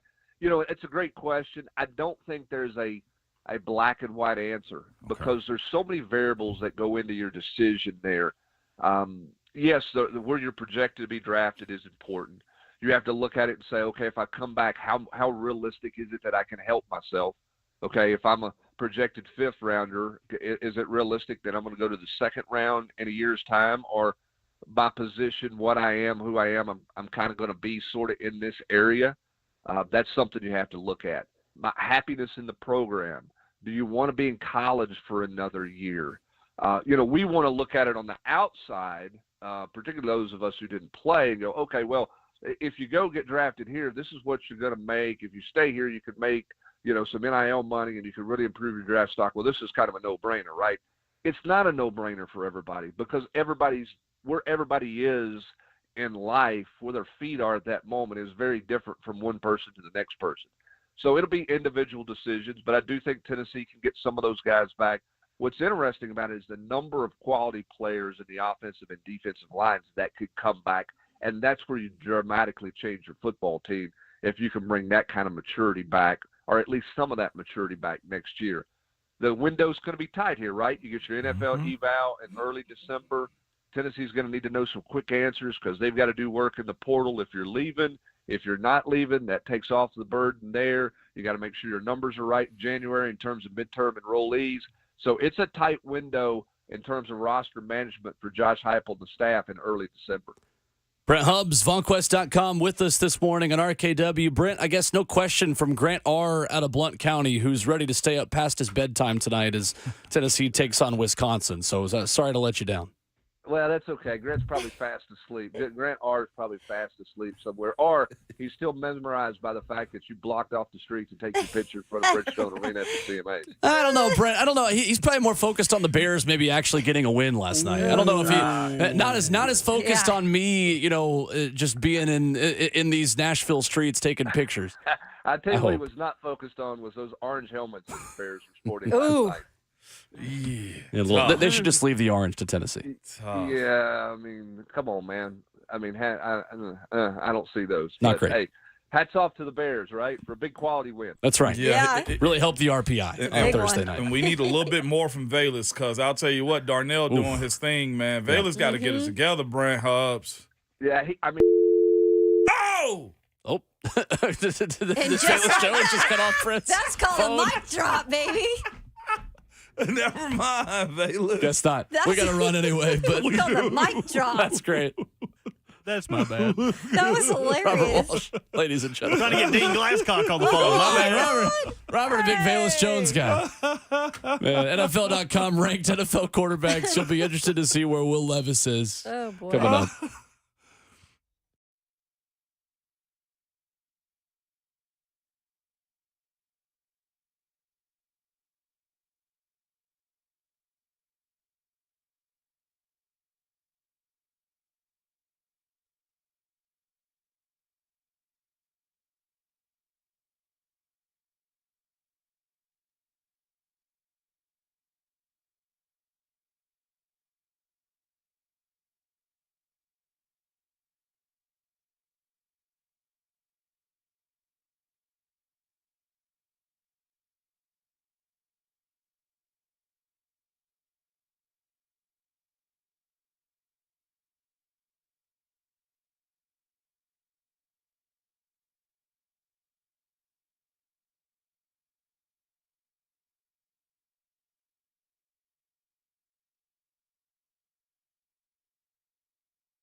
Hey, joined now by certified arborist Dean Glasscock of Arbor Art Tree and Shrub, now a Save a Tree company. And Dean, those winter temperatures are coming here soon. How can you guys help people during the winter months with the winter pruning? Well, first of all, just remember we're going to do the best job for you. We're going to do it right. We're going to be transparent and tell you how safe your trees are and not use any scare tactics like a lot of these guys will. Watch out for those cutters out there. We're certified arborists on staff, and listen, 615-299-9999. Right now is a great time to do all your winter pruning. So, if you want to improve the structure, the framework of your trees, you can mitigate the risk and you can improve safety by, pruning out dead and weak branches. So just give us a call. We can help you with anything that has to do with your trees and shrubs around your home. We've got a lot of great knowledge here. We're fortified now, like I said, so we're Save a Tree, and 615-299-9999 is the number. You all have a great week, and it's a beautiful day. Bye-bye. Yeah, Dean and his crew do an excellent job. You heard all the details, how they can get you set up for the wintertime. 29 years of experience. Call Arbor Art Tree and Shrub, now a Save a Tree company, at 615-299-9999.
Interact with the show on the artist formerly known as Twitter. A Friday follow for us would be something cool.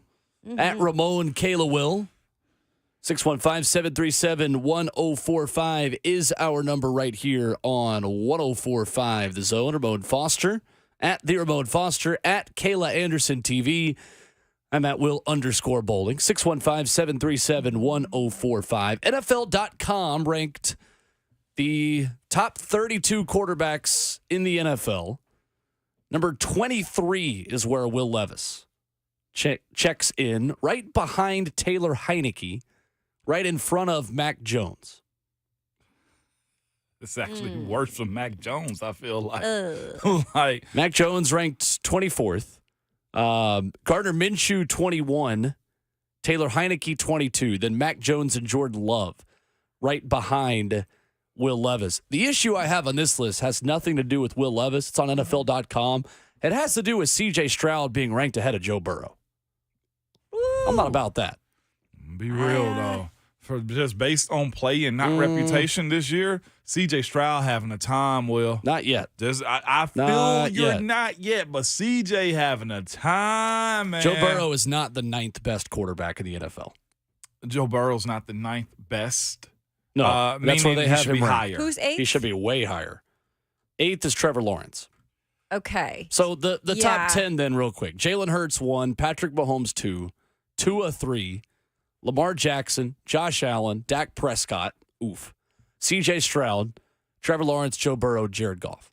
Now, just to quantify this, not because I wasn't listening or anything, but so this is a power ranking? It is a quarterback index that is upgraded or updated week to week. Okay, so if it was designated as a power ranking, I could hypothetically understand that because that's kind of like top 7, bottom 3, where we're moving people around, and it's not really about their outstanding status. It's more about what they've done lately. Yeah. But to put Stroud above Burrow is a little egregious, especially where the Bengals are right now.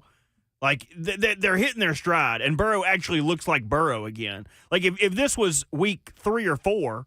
Maybe I could hypothetically get with you, but that's a little egregious to put Burrow that low. We live in the world of what have you done for me lately? Yeah. And so in that matter, I feel like CJ Stroud has only improved and gotten better. And I think you look at what he did last weekend in that fashion, down the stretch, game on the line, as a rookie being able to do that, puts him above Joe Burrow right now. I can understand it a little bit, but I will say Joe Burrow's body of work is clearly more deserving, but I'm okay with CJ Stroud. I'm okay with him right here, too. The 14-1 for a rookie is very friggin' impressive. I mean, 14 passing touchdowns, 1 interception. Yeah, 14, That is yes. crazy. That is. Only thing that knocks him to where Joe Burrow's better in him is the completion percentage. He's at 62%. That ain't anything that's going to wow me. And I think Joe Burrow was 67%. Like, as far as Kayla's point, what have you done for me lately? I feel like the way C.J. Stroud has competed, and this, I know what y'all going to think. This is Ramon hating on Cincinnati again. I didn't even think about that, It ain't actually. even But that. It ain't that this time. But Joe Burrow got to dig himself out of that hole to me. The same way, heck, they moved up in my top 7 this week. No, they didn't. No, they didn't. wait, is They that didn't. true? They didn't move up. I had them in, and I had to put Cleveland in before them. So, my bad. Zach in Hendersonville next to the phone line, 615-737-1045. What's up, Zach? What's up, Zach? Good morning, Ramon, Kayla, Will, and Bird Hawk. It's Friday, and I'm going to act like it. Just got a few things to say about some Tigers. Drew, definitely a backup lock. Freaking bum. Dorial, Titans legend Green Beckham. Oof. Brady, I doubt you, Cook. Freaking bum. Elijah, Heupel's son, Drinkowitz.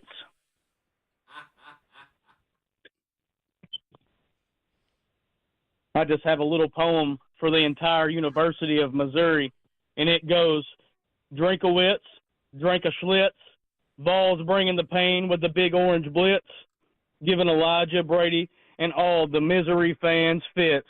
Go Vols, and it don't matter, Vols by 50. There There he you is. go, Zach. Love it. Zach in Hendersonville bringing it. How Acting like poetic. it on a Friday. My God. The energy we request on a Friday morning. 615-737-1045. Coming up, our thoughts on Tennessee, Missouri next to begin hour 3.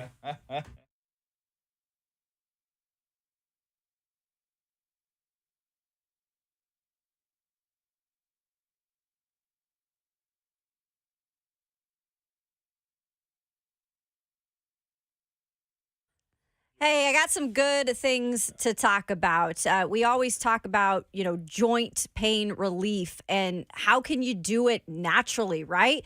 There's so many ways to do it, but the best way to do it is with QC Kinetics, advanced regenerative medicine. Amazing stuff, guys. It's Kayla Anderson.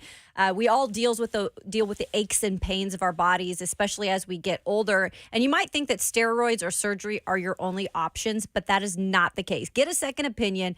Learn more about how you can harness your body's own healing agents to attack that joint pain. And I'm talking about lasting relief. QC Kinetics does not mask the pain. The treatments go to the very root of the problem, using concentrated healing properties placed directly into your joint to restore and repair that damaged tissue. So you want to do some stuff this winter, go out, enjoy some sporting events, go out, enjoy some activities with your kids. You don't want to feel the pain in your knees, your hips, your shoulder, your back. Do this with no drugs, no downtime, no surgery. It's QC Kinetics. Call them now for a free consultation, 615-249-4024. That's 615-249-4024.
What's going on? Good morning. 8 o'clock on the dot from the 104.5 The Zone studios.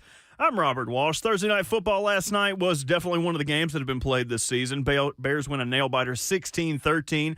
Former Titan Deontay Foreman carried the Bears over the finish line, rushing for 80 yards and a touchdown. Bears have now won more games with Tyson Bagent this year than they have with Justin Fields. Do with that information what you will. Titans injury report yesterday. Azeez Al-Shire was back at practice after not practicing Wednesday, but Daniel Brunskill, Traylon Burks, Sean Murphy-Bunting, and Nicholas Petit-Frere did not practice. You also got Chris Hubbard back as a full participant. But on the Tampa Bay side, Carlton Davis has not practiced this week with a toe injury, the best corner on Tampa.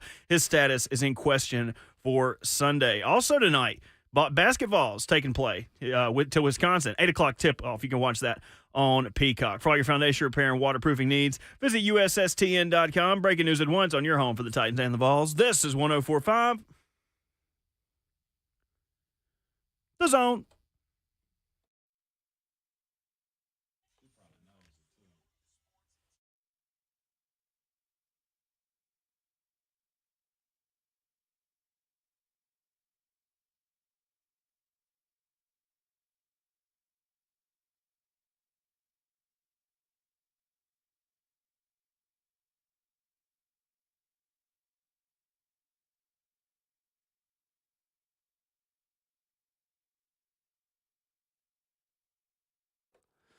Halftime of the show already as we begin hour number 3 on a Friday morning edition of RKW. Grab an umbrella, maybe your rain shoes this morning. You know it's winter in Middle Tennessee when you're in the 40s and it's raining.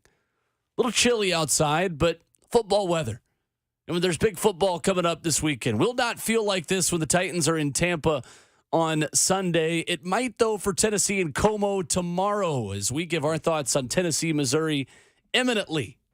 Our thoughts, of course, coming from Ramon Foster, Kayla Anderson, Robert Walsh behind the glass. I'm Will Bowling. A Friday and through 2 hours, ladies and gentlemen, we're properly acting like it.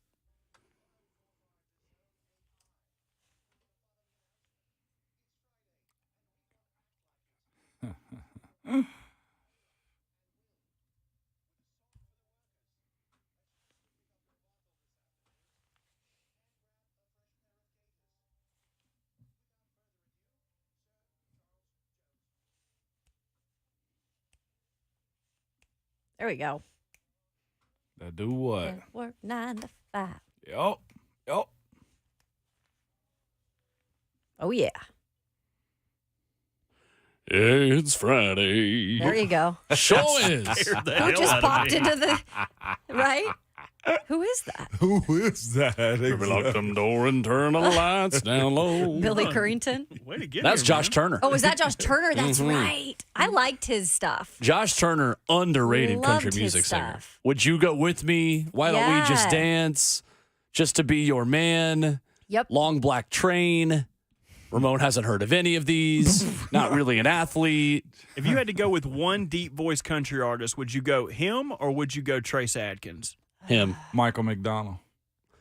Oh. Oh, my Whoa. What? What? All right, bumping back with Michael McDonald. Thank my you. gosh. Made my work easy on me, Mom. You are the worst. Why are you the way that you are? What did I do? Do you really know? You don't know who Josh Turner is I or ain't Trace got Atkins, a do you? clue, man. Y'all could have brought him in here right now. I would have dapped him up and said, man, hey, nice to meet you. Hey, love your farm, man. I want to say Josh Turner is the Had a kind of clue, country music Caleb. singer who literally could be listening to us right now. For sure. That's the other thing, that when we say a country song and then we don't know who it is, Yeah. that person's probably listening to us like, oh, come on. I was just about to go there. I A lot feel of like these, yeah. this is a setup. This is set up by you guys again. Last time I went on record and said I didn't know nobody, I got a tweet from her. Oh, Mandisa. Mandisa, that's right. Shout out to Mandisa. I didn't even clear Yeah, that up, we love Mandisa. Mandisa. Man, you would love was Mandisa's awesome. music, Man, she Yeah, hit it's me great. up. I followed her back on social media and everything. Yep. She was like, "It's okay." I was like, "I She said gave I you didn't know. grace. She did give me grace. in the Amazing tweet. grace. She did. That was good. That was good, man. I feel like this is set up, but you y'all know saying who I don't Keisha know Rainey Josh is? Turner. Yes. Okay, I just do. want to make sure because Yes. she's literally one of the best national anthem singers I've ever heard in my life. I think we follow each Period. other now on Insta too. By the way, Yeah. Keisha Rainey does. She's awesome. Absolutely. Nashville, y'all, my bad. Hey, if it ain't Young He's Jeezy, learning.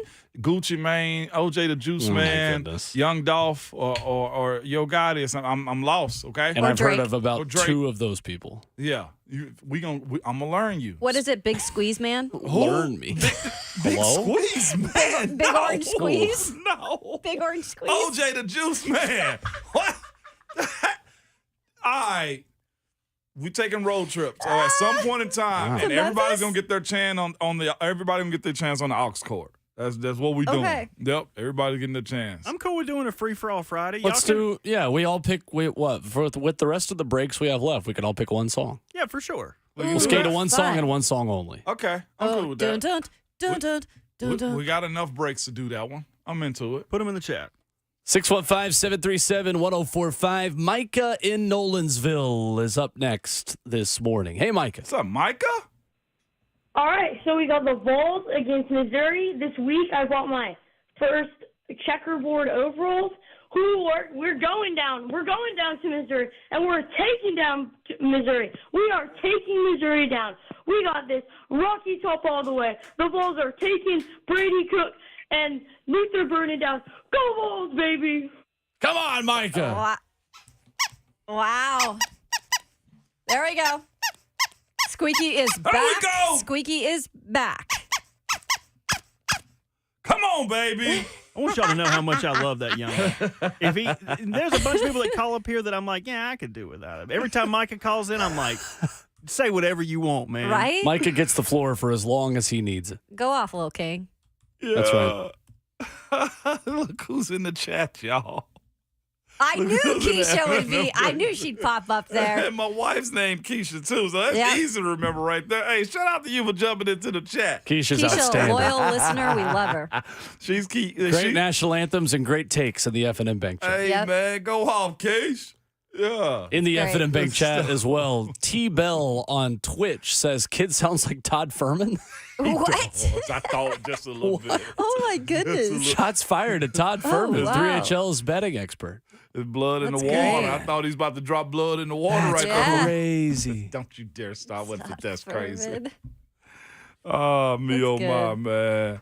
Let's go. So Tennessee and Missouri. Can Joe Milton outplay Brady Cook on the road tomorrow?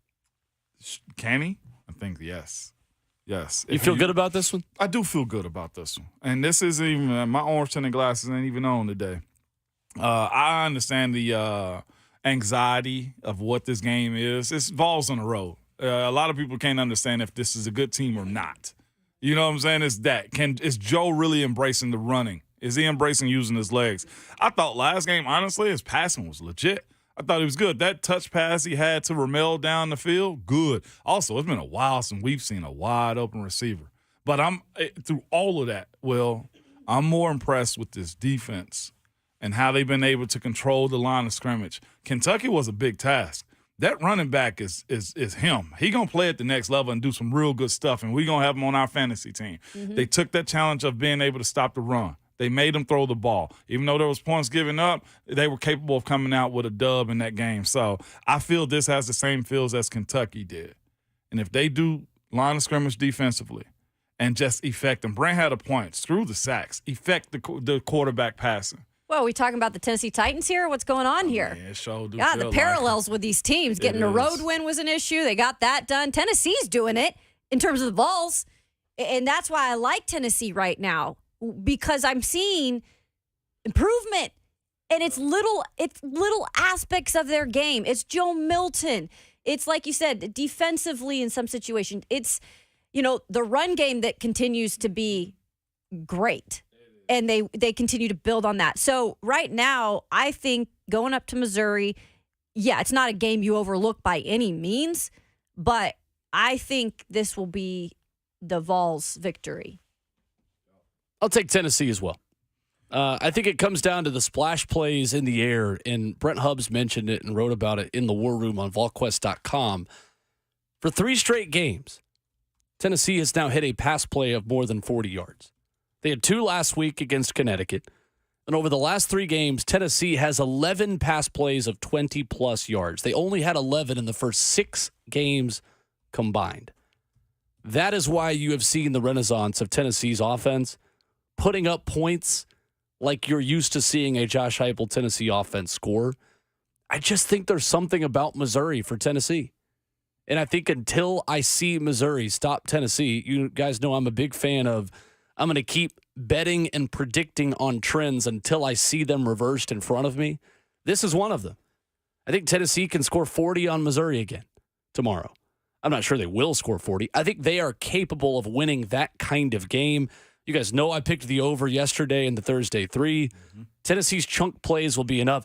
Interesting, though, when it comes to this Missouri team and the way that they stop the run, only 2 teams have rushed for more than 4 yards per carry against Missouri this season, LSU and Kentucky.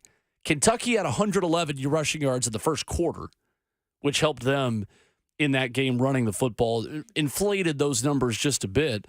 But more than half of LSU's rushing yardage came from Jaden Daniels' ability to extend plays with his legs. I like what that means for Joe Milton in Tennessee, and I think he's going to have the same opportunities. My bet is that Joe Milton has his season high in rushing yards against this Missouri defense in this game. Feels like the kind of game where you take advantage of that. You play 11 on 11 in the run game, opening up holes for Jalen Wright. Jalen Wright is becoming the kind of running back you have to scheme to stop in the SEC right now. I think Joe Milton benefits from that.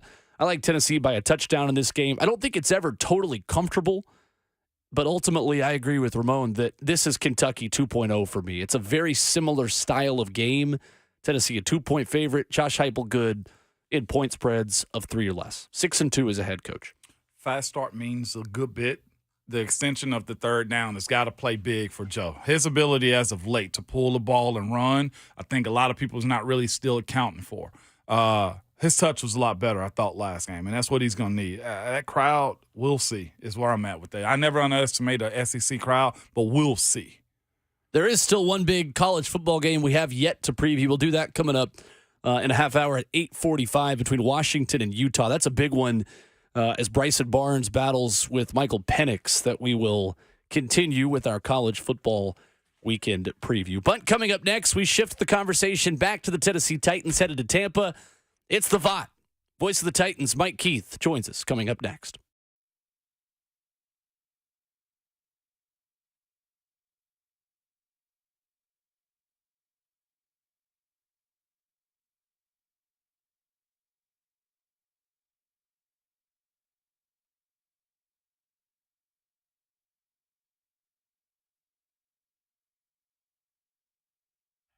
All right, maybe you're dealing with a lack of being able to see up close, far away, right? And you haven't really checked in on your eye health. Well, do it now and do it with Wang Vision Institute. They are incredible there. I went and got my whole eye checkup just a couple of months ago, and now I feel like I'm headed in the right direction on my eye health. But they're also offering stuff besides eye health. It's also skincare as well, offering intense pulse light treatments. That's a photofacial treatment. It actually rejuvenates the skin. Maybe you've had sun damage over the years. You're seeing some of those dark spots come up. Well, this can actually even out your skin tone and your texture of your skin, and doing it non-invasively takes 20 to 30 minutes to perform, then you're out the door. You can learn more about this service and others on wangvisioninstitute.com. They're also offering a free online vision seminar, which I highly recommend. That's every Tuesday at 6:45 p.m. Maybe you have questions like I did. You can RSVP, schedule your free consultation and treatment today at wangvisioninstitute.com. Your skin and eyes will thank you for the long-lasting results.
Woke up this morning and got 4 hours of RKW brewed by 8th and Roast right here on 104.5 The Zone. And guys, now that I am watching The Sopranos and binge watching that, this song hits a little bit different.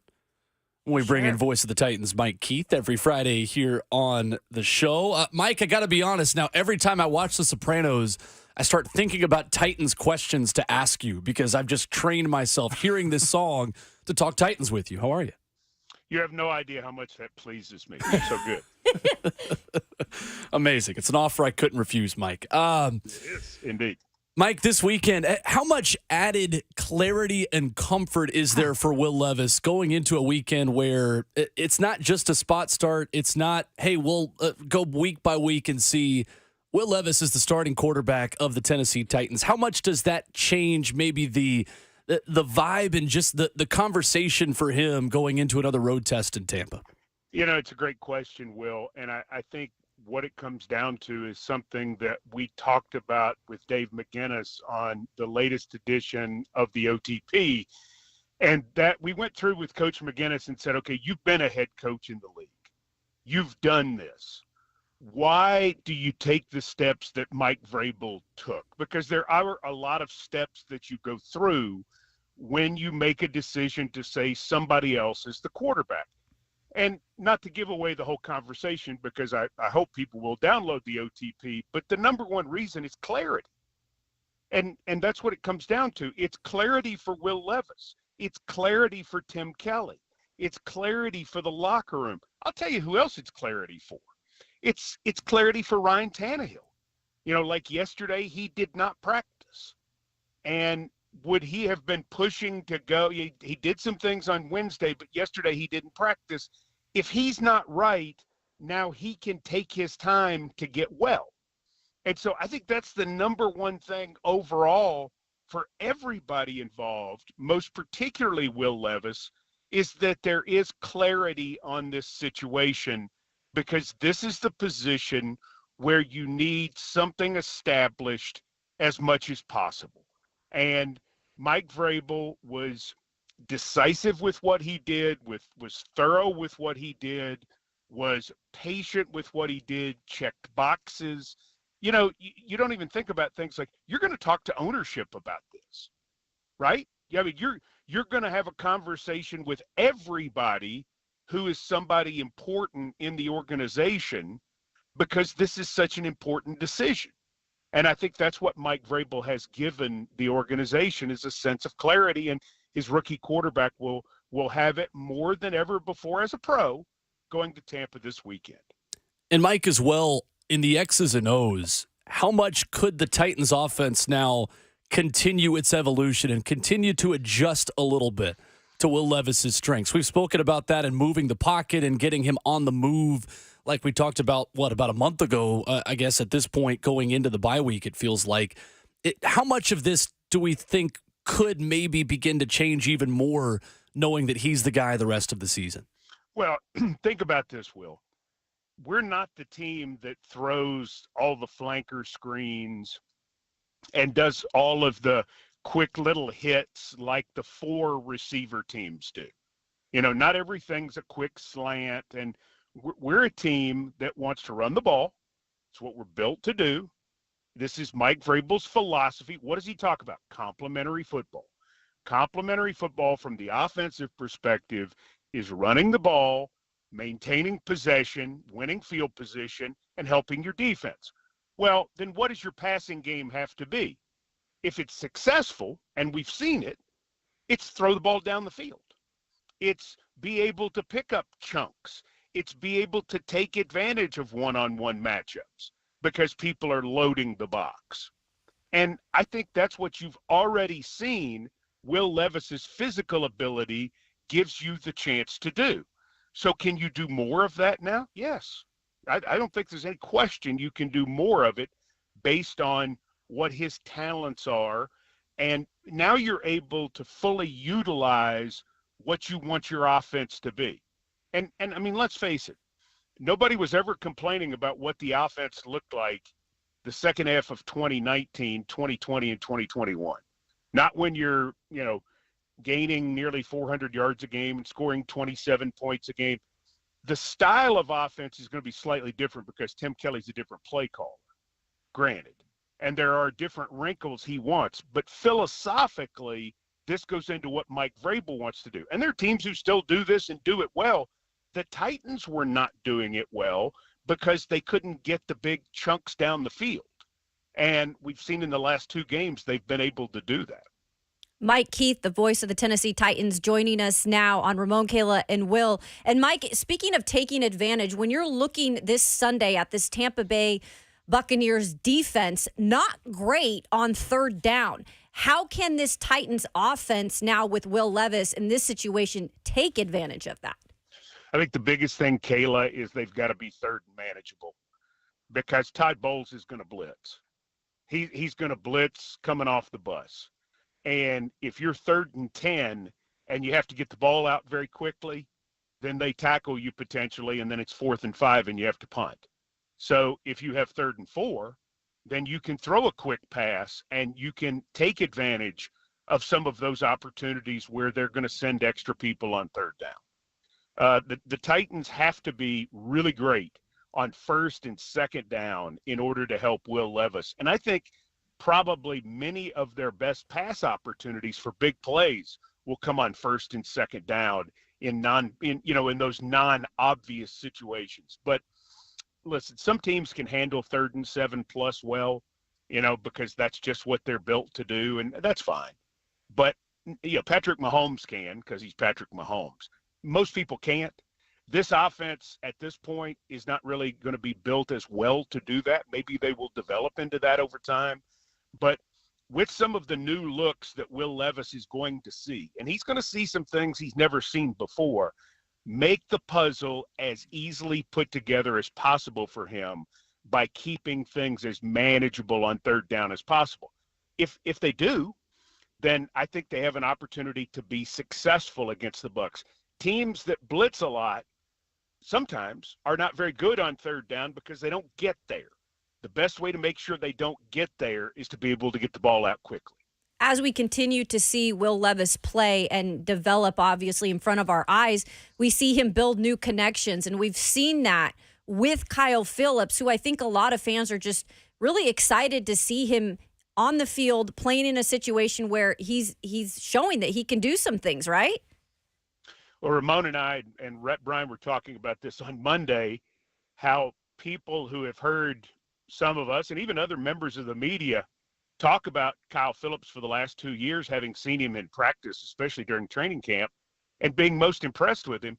And I'm sure there were people who thought we were all crazy. They're like, what are you talking about? Who is this guy? He never plays. Well, now he's gotten some practice and he's gotten some reps and he's getting comfortable and he's gaining confidence. I was watching him in practice again yesterday, and it's more of the same. I mean, if he could just keep building, he can help this football team.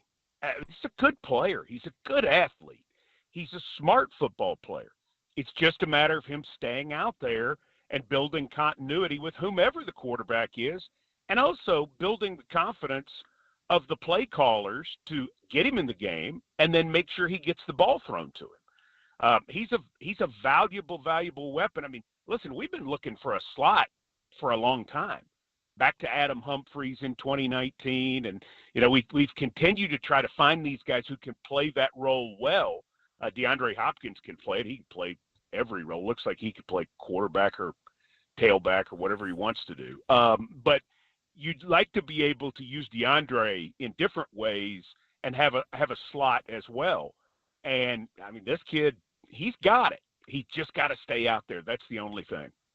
Joining us right now, Mike Keith, the VOT man. Speaking of staying out there, this is where I wanted to go anyway. Dylan Radunz is looking like he's going to find his way to stick somewhere. If Bronsko can't go, if they decide to put him at left tackle, Mike, you speak about the stuff we talk about with Kyle Phillips. Just how impressed have you been with what Dylan Radunz has done? I remember saying, I continually go back to this point, in Minnesota, I almost didn't recognize him by the way he looks now and how he's kind of transformed himself. And it looks like, Mike, and I don't want to jinx this, man, it looked like he's become that type of player, too. A little bit more fierceness to him. Yeah, I think so. I mean, his confidence is clearly different. And, the physical part of it and seeing him is different without question. Where it started for me was Mike Vrabel talking about him in July and August, even when he wasn't playing, and just the kind of effort that he was giving. You know, he was with us in Minnesota. He's from Becker, Minnesota, and his high school team came to the joint practice. And, you know, it was kind of one of those things where he's not back off PUP yet, and yet he's meeting with the team. And sometimes that gets a little tricky for a guy who's not doing the active things, and yet he's out there doing something else. And Vrabel was very positive about it. He's like, oh, yeah, good for him, and he can't wait till he gets back. And so he had earned something from Vrabel already in the way Mike talked about it. And then when he came back as quickly as he did, because remember, he got hurt in Los Angeles a week before Christmas. His surgery was probably first of the year. It's a 9-month process generally, and he's back in 8 months playing football. And so he's just now starting to play better. But during that rehab time, he found a way to get himself back and to make it clear he was going to find a way. Some might say, in the eyes of a guy like Vrabel, he became a pro. And he became that kind of guy you want to have day in, day out on that roster. Not to say his first 2 years he wasn't, but sometimes it just takes that time. And the thing that I'll always point out about Dylan is he didn't play any football outside of one game in 2020. And that COVID year at North Dakota State, I think it hurt Trey Lance, and I think it hurt Dylan Radins too. And so to see his development be a little later maybe isn't as much of a surprise as what we thought. But he's an important part of this football team right now. Just like Dennis Kelly was years ago, just like Jason Matthews was years ago. You know, you got to have more than 5 you can count on in the O-line, and I think they can count on Dylan. Mike, you start dropping these names like this, man. Will over her fist pumping. Well, Jason Matthews was my economics teacher in high school. My favorite teacher I ever had. He was my favorite until he sold me out in a newspaper article about an injury I had. In 2004, everybody was hurt. The Titans had injuries like never before, and I had hurt my back very badly. And, I was to the point I almost wasn't able to work a game because I couldn't. I was in so much pain, and he sold me out. He said, "Yeah, everybody on the team's hurt, even the sissy broadcasters." And it was like, "Come on, man, really? You had to sell me out on that, Jason?" That sounds like Coach Matthews. I showed up. I played hurt. I didn't complain to anybody. You were probable, Mike. You're probable. I was not. I was doubtful. We had doubtful back in those days. I was seriously doubtful, and he sold me out. But that's another story. That's what we call being hurt, not injured. Otherwise, I love him very much, and he was a very important part of what we did. That's a great story. Mike, hear me out, man. Sounds like you don't let go of stuff like me. We can go handle him if you want to, Mike. No, I love the guy. I was just bitter to be for an O-lineman to sell me out, too, talking to the media. Come on. He had to get fined for that, right? We can at least beat his legs. Know what it's like to get sold out by an offensive lineman all the time, Mike. Either way. Play the Sopranos music. That's right. Don't get whacked. I didn't say whack. There it is. There we go, yeah. Mike, on the other side, man, we need a group to show up like the Sopranos, man. This defensive line, defense in general. Again, starting off the game the way they did against Pittsburgh, unacceptable. I know those guys feel that heat too, right? What's the response you think is necessary for this group going on the road again and having to, and this is the other part people don't think about, that defense has to complement this rookie quarterback? Sure. Make some plays. I think that's what they're talking about. You know, if they make a couple of plays in the Pittsburgh game, the ball game is over. The Titans win the ball game. And, Mike Vrabel has talked about that at length coming out of the game. You knew against Pittsburgh, you ain't going to Pittsburgh scoring 40 on Thursday night. You knew what type of game it was going to be. It's not as much a statement about your offense as the fact you're playing Pittsburgh. Well, if you're going to be in that game, your defense has to make something happen. And this defense is good enough. They're talented enough. They have playmakers enough that they've got to make some things happen. They've got to knock somebody loose of a ball. They have 6 takeaways this year in 8 games. And I just, Mike Vrabel is, without saying it, I think he's made clear they're better than that. And I know things come in bunches, but that's what has to happen. Yards don't matter. That big deal. What it comes down to is points and opportunities with possessions. And if you're handing the ball to your offense at the other team's 33-yard line, like they did in the first half of the Atlanta game, you're changing the game. And Will Levis walking out there in a 7-3 game with the ball at the 33-yard line, that's huge. What kind of pressure is that? The defense then on the other team is on their heels. That's what the Titan offense needs from the defense. And that's what Jeff Simmons is getting at. That's what the guys on the defensive line are getting at. That's what the linebackers are getting at. This is what they want to see. And, their numbers in Pittsburgh weren't bad. Their numbers on the season aren't bad. They're just not as good as what they hope to be, because they saw themselves being very different than what they've been to this point. And that's what needs to happen. Mike, this defense faces a challenge at Baker Mayfield at quarterback for Tampa, who has certainly had a great year, not turning the football over, managing that offense well, and getting it to some big-time targets, a wide receiver. But quietly the last 3 games, Christian Fulton has been outstanding in the Titans secondary. How important is his resurgence? And goodness, some of the compliments Mike Vrabel gave him the other day, it feels like he's a guy that you can feel really confident about on a defense that maybe is changing its dynamic just a little bit in terms of the way it's not stopping the run as well, but maybe playing a bit better against the pass. Well, and they're going to have to with Mike Evans and Chris Godwin out there. It's going to have to happen. Plus, the other part, too, is doesn't sound like you're going to have Sean Murphy bunting. So that means if you get Roger McCreary back, he can play on the outside, or it's going to be Trey Avery. But your group is different. Obviously, Kevin Byard's not there anymore. So that's one thing. Another of your starters is likely not going to be there, too. So you're having this turnover at this point, and you're making this adjustment to what you're having to do against as good a 1-2 punch as there really is in terms of what they do. 3 times in the last, 4 years or something, they've both been over 1,000 yards, but they're both really good in their own right. Chris Godwin would probably be one of the bigger stars in this league if he didn't play with Mike Evans. And Mike Evans is crazy. Do you realize he's had 1,000 yards receiving in all 9 of the seasons he's played in the NFL? This is his 10th year. He's 6'5", 230. He's still just 30 years old. And what he's done is just crazy. He ran by a defender playing zone last week on a deep ball and, made a catch against Houston. You're like, what? So to have Christian Fulton and to know what you've got in at least one of the spots right now with some of the uncertainty and some of the growth that needs to take place at other spots, it's a really big factor. He is the voice of the Titans, Mike Keith, joining us here on RKW. You can hear him, of course, courtesy of Titans Radio right here Sunday from Tampa. Mike, thank you as always. Have a good call.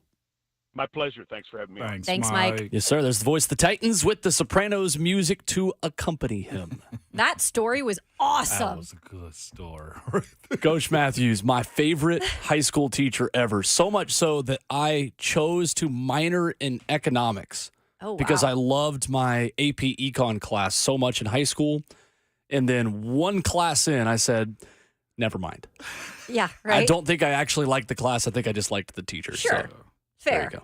Yeah, Love Coach that's real Matthews. fair right there. Coming up, a big game of the Pac-12 tomorrow. Washington and Utah. We'll get our analysis on that coming up. More college football headlines where Jim Harbaugh has a guest who will accompany him to Happy Valley. And no, it's not Connor Stallions. He's going to be in disguise. That's next.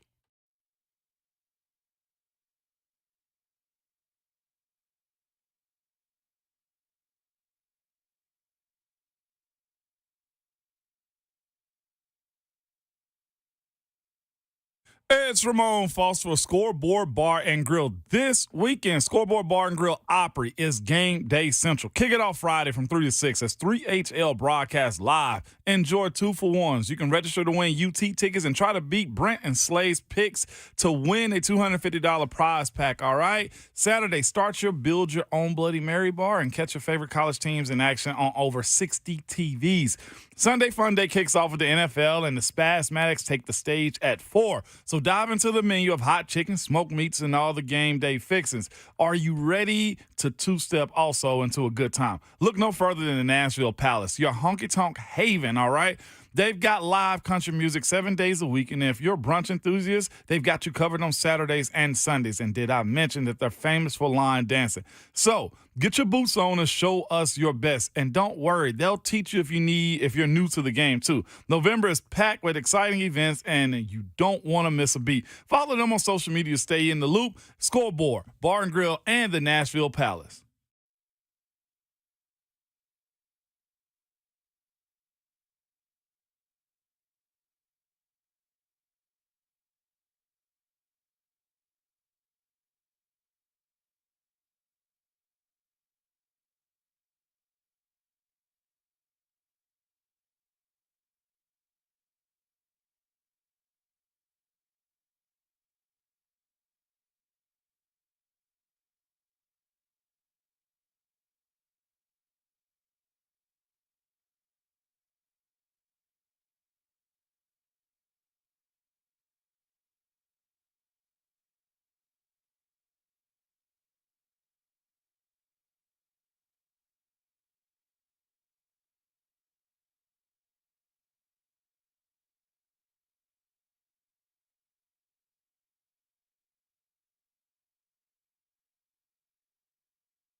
RKW is brewed by 8th and Roast right here on 104.5 The Zone. Ramon Foster, Kayla Anderson, Will Bowling with you. We'll continue our college football weekend preview. Also hear what Tim Kelly had to say about Dylan Radins coming up in 15 minutes. 615-737-1045. But right now, joining us, she is the sideline reporter for My TV 30 Friday Night Rivals, our 104.5 The Zone teammate, Sammy Kincaid. Good morning. Good morning, you guys. Hello. It's good to see you guys. I know. On this cloudy day. That's Cloudy right. day. You're brightening it up, though. There we go. Brightened it up even more with you popping in. My orange sweatshirt and my That's purple true. Oh, bandage. I love it. Okay, all right. That's right. Yeah, you look like a Clemson fan with your orange and your purple over there. Yes, okay, Dabo. I'm leaving. Could be your team now losing the Orange Bowl. Ravenwood and Smyrna on My TV 30 for Friday Night Rivals. Second straight week that someone from the zone has covered a Smyrna game. So we had last Friday in their win over Independence. Should be a good one. Yeah, no, and we've had both of these teams earlier on in the season, so I'm excited to see them again, especially Smyrna, because they have really righted the ship. And that's one thing that their head coach was talking about going into this game is the last time that they lost a game was against Ravenwood. And their players have just really bought in, and he's really proud of them of how they've really stayed the course. 7 wins in a row for Smyrna, who has the best hospitality of any press box that I have been to in Middle Tennessee high school football. They had a full spread for us last week. They had chili and the little chili warmer thing that you take to tailgates. We were eating chili dogs. We had homemade jalapeno poppers. It was a full experience. I think Lucas and I need to make a call. Hey, think you do. Coach Williams, this is what we're hearing happened because Lucas will be on the call with me tonight. That's right. So, Awesome. Yeah, it'll be 2 104.5 teammates on the love call it. tonight. Ravenwood always a powerhouse in Middle Tennessee high school football. Coach Will Hester, one of the best of the best. Matt Williams with Smyrna. I love both of these coaches and both of the traditions of these programs. Been a little bit of a different kind of season for Ravenwood, who had each of their first 2 quarterbacks get hurt in a week 1 loss to 3A Power Alcoa, the team with the most state championships in the history of Tennessee high school football. But through that, they've got a young quarterback that's really impressed this year. Yeah, and this is his first reps he's ever been able to get was during season. So if you're not familiar with this quarterback situation, both of their first 2 quarterbacks went down in game 1. And Femi Babaloa had to step up and really take the reins on this team as a very young quarterback. And that's the one thing that Coach Hester told Lucas and I earlier this week is the confidence that he's gotten throughout the season. That's where he's really grown the most. And he's seen the most improvement in him, just the confidence to make the throws and to trust the guys around him, really. It seems like these are both teams, like you mentioned, that have found their way gradually throughout the season for different circumstances, right? And adjusted the ship. So for this game, Sammy, what are you looking at that could be the difference maker? Well, the big thing is turnovers. Both of these teams have really struggled, especially Ravenwood against Smyrna. Last time they had 4 turnovers and also a special teams error. So that was the one thing that both coaches are focusing on is we can't turn the ball over the way we've been turning the ball over. So that's one thing, just taking care of the football. I mean, that's pretty, I feel like a coach speak right now. Take care of the football. Right? But that is Nothing the one wrong with thing. that. That is what I'm looking for tonight. Okay. Of course, no high school football tonight on the zone as well. Tennessee taking on Wisconsin, so Vault Network coverage of that will be on the station instead of us. We'll be back next Friday for one more game. Well, what does y'all's schedule look like the rest of the way? So we have one more game after this week. Okay. So we'll have next week. I'm very curious to see who ends up winning tonight. We could have a really big matchup next week. I think we're going to be in the same place. We will be doing the same game next Friday, and I imagine myself and Lucas will be sending a text to a certain coach around the time that My TV 30 is reaching out tonight as well. That would be a Riverdale Oakland rematch. I think what that both of those coaches are probably going to hate us right now if we jinx them by talking about this. I know. Creasy and Kreisky will absolutely hate us if we jinx I'm it. going to get a text in 3, 2, 1. Don't do that. Don't do that. Playoffs. The crowds get a little bit different. It's very, I mean, throughout the entire year, that's the one thing that I have absolutely loved seeing is just how many people. And the last time we had Ravenwood, it was the Battle of the Wood, and that was so many people there. And so I'm excited to see, I mean, with all of these games, though, it's the rivalry game, so you're going to have a lot of people show up. I mean, we've had 3,000 to 5,000 people at these games. Pretty good. Is it Battle of the Wood or Battle of the Woods? I heard it's Wood. What? Wow. Since when? That's what I Breaking was news. told. By I know. who? By whom? Well, so that came from Hunk, and he got it from Tate. Yeah, it's Battle of the Woods. He got it Battle from of the Tate, Woods. which I'm not going to question. Tate knows his high school It's football. Battle of the Woods. Hey, put it on the poll. Put it on the poll. Yeah. Put it I'm on old the enough poll. to remember when Ravenwood started playing football. It's Battle of the Woods. Back when I was a boy, we called it Battle of the Woods. Sammy Kincaid joining us this morning. My TV 30 tonight with Lucas Panzica as well on the call for Smyrna and Ravenwood. Sammy, thank you. Thank you so much, you guys. Thanks. Coming up, look around college football, the big game we've been talking about. We'll dive into it in Washington and Utah, plus Tim Kelly on Dylan Radins, who it appears will be back in the lineup on Sunday. That's next for one more hour on RKW.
What's going on? Just about 9 o'clock. Good morning from the 104.5 The Zone Studios. I'm Robert Walsh. There was a first Thursday night football game last night. If you guys didn't want to stay up for it, I do not blame you. Bears won a nail-biter 16-13. Former Titan Deontay Foreman carried the Bears over the finish line, rushing for 80 yards and a touchdown. Bears have now won more games with Tyson Bagent this year than they have with Justin Fields. To the Titans injury report, Jim Wyatt helping us out there. They got some people back. Azeez Al-Shire is back in a limited fashion. Chris Hubbard was practicing in full participation. Still out, Daniel Brunskill, Traylon Burke, Sean Murphy-Bunting, Nicholas Petit-Frere, all did not practice for the second consecutive day. Coming up to the game this weekend, though, Lee Company Countdown to Kickoff starts at 9 a.m., going all the way up to 10. That's when Titans Radio takes over, and they'll take you all the way up to kickoff at noon. For all your foundation repair and waterproofing needs, visit USSTN.com. Breaking news at once on your home for the Titans and the Vols. This is 104.5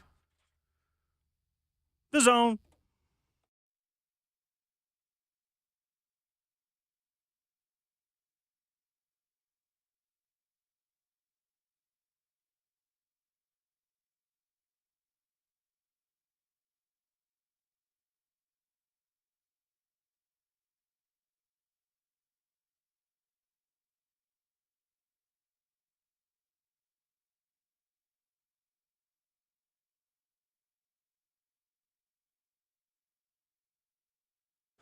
Fourth and final hour on a rainy Friday morning in Music City, USA. Welcome in to RKW, brewed by 8th and Roast.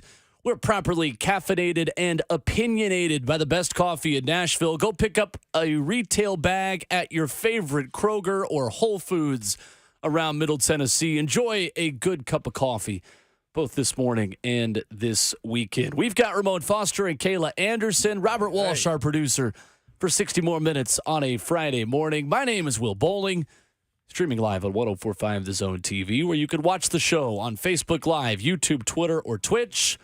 Joining the F&M Bank chat there as well. 615-737-1045, our number. And on a Friday, we're acting like it. Come on. Suck it, Alabama. Let's freaking go. Woo! Cross country.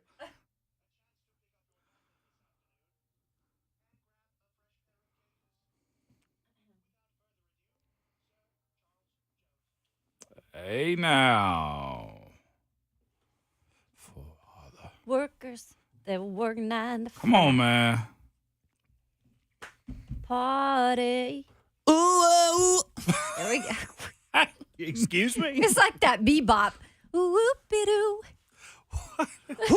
What is that? Shoo-up-it-up-up. Oh, my Lord. What is these notes? Karaoke Friday. I've always wanted to do that. RKW and the be K is for fun. karaoke. Oh, we forgot to We do forgot our our bump songs. music for the rest of the show. I know. I should have reminded you guys, but I didn't want to whatever terrible recommendation Ramon was going to come up with. All right, so let's just let me and Kayla pick the next two. Yeah, then. I already Cool. had the Okay. Michael McDonald. I was good. Okay. Yeah, I was good on the Michael McDonald. That's right. Yep. Interesting. It was the regulator sample. We can make that work. Hardly know her. When his voice comes in, I feel the same again. Okay. Gets me Okay. going. If you saw me freaking That gets out me on the going. video in the FNM Bank chat, it's because Tennessee just swept the South region in cross country. So Oh, boy. Well, we did one day have it on the actual screen. come on. One day, Ramon was learning about cross country just a few weeks ago. I was.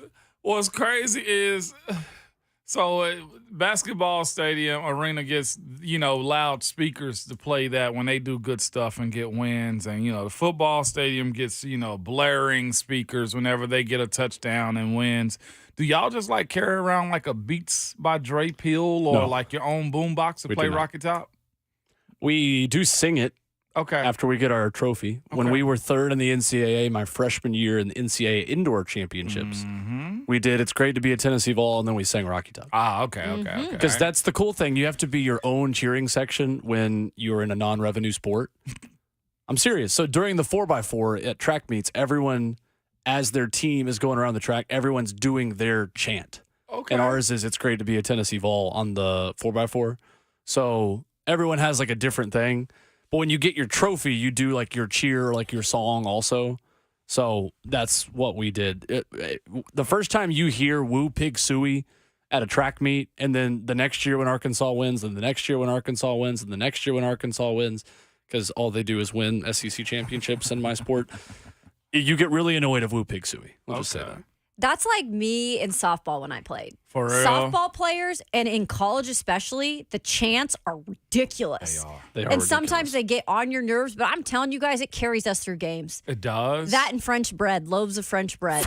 Just sitting, in between it and eating loaves of French bread. Eating bread during a softball I game. don't know, but it was a thing. Y'all, Michael Scott, y'all carving up before the cure for rabies? What y'all got going on? Yeah, I thought you just throwing loaves of bread those at yeah. young girls. Don't do that in Washington. You'll get those. Bro, y'all carving up. That's Yeah. crazy. I load, get baby. it. I get it. Utah at Washington this weekend. Washington, a 9.5-point favorite. Bryson Barnes, the Utah quarterback, rebounding from a bad outing against Oregon with 4 touchdowns and a win over Arizona State last week. Washington's O-line doing a good job protecting Michael Penix this season, but Utah's defensive front is outstanding. And Jonah Ellis, their edge rusher, second in the country with 11.5 sacks. Kayla, as the games get more important in November, it's a big one for Washington and a big test for them. Utah could completely change the outlook of a Pac-12 championship with a win tomorrow. Yeah, it's wild right now because they're obviously still 100% in the mix. And this is a team that you're right, Will. You saw their quarterback struggle, obviously, have a little bit of a bounce back. You would hope. This is also a Utah team, though, if you look at Oregon, when Oregon went up there, very high potent offense, obviously, with Bo Nix leading the way. They couldn't handle him. They could not handle him. And that was at their place. I thought that actually could be a Utah game in terms of like keeping it close, maybe even winning it. And they were nowhere to be found up there when they played Oregon. That's what makes me worry about this team still when they go to Washington, because it's at Washington. Michael Penix Jr. obviously doing well. You guys, this is a guy I'm looking for. Dylan Johnson, the running back for the Huskies. He is a workhorse. I think he had like 4 touchdowns last week against USC. Yeah. He's averaging against top 25 teams 7.7 on the ground. Yeah. I just think there's going to be a little too much offense. Although Utah's defense is really good, Utah's offense isn't great. I think that the Huskies are going to probably hold undefeated. Yep.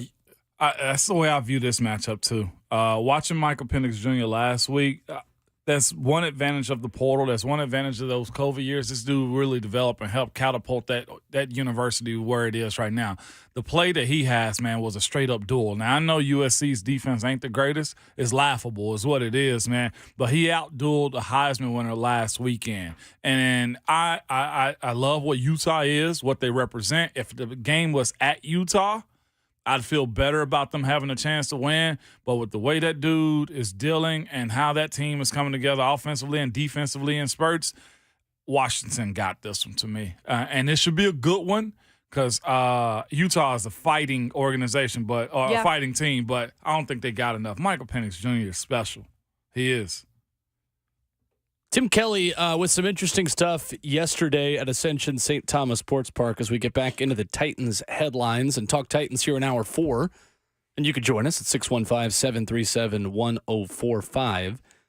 Tim Kelly on Dylan Radins and complimenting what he has been able to do over the past few weeks. And I think the theme, guys, is that although the faces are changing, the expectations are the same. And we're going to get into a conversation coming up in a few minutes on how much the Titans offense now needs to change under Will Levis's leadership, considering that he has different skill sets and different strengths than Ryan Tannehill. But I thought this was interesting from Tim Kelly yesterday when asked about Dylan Radins.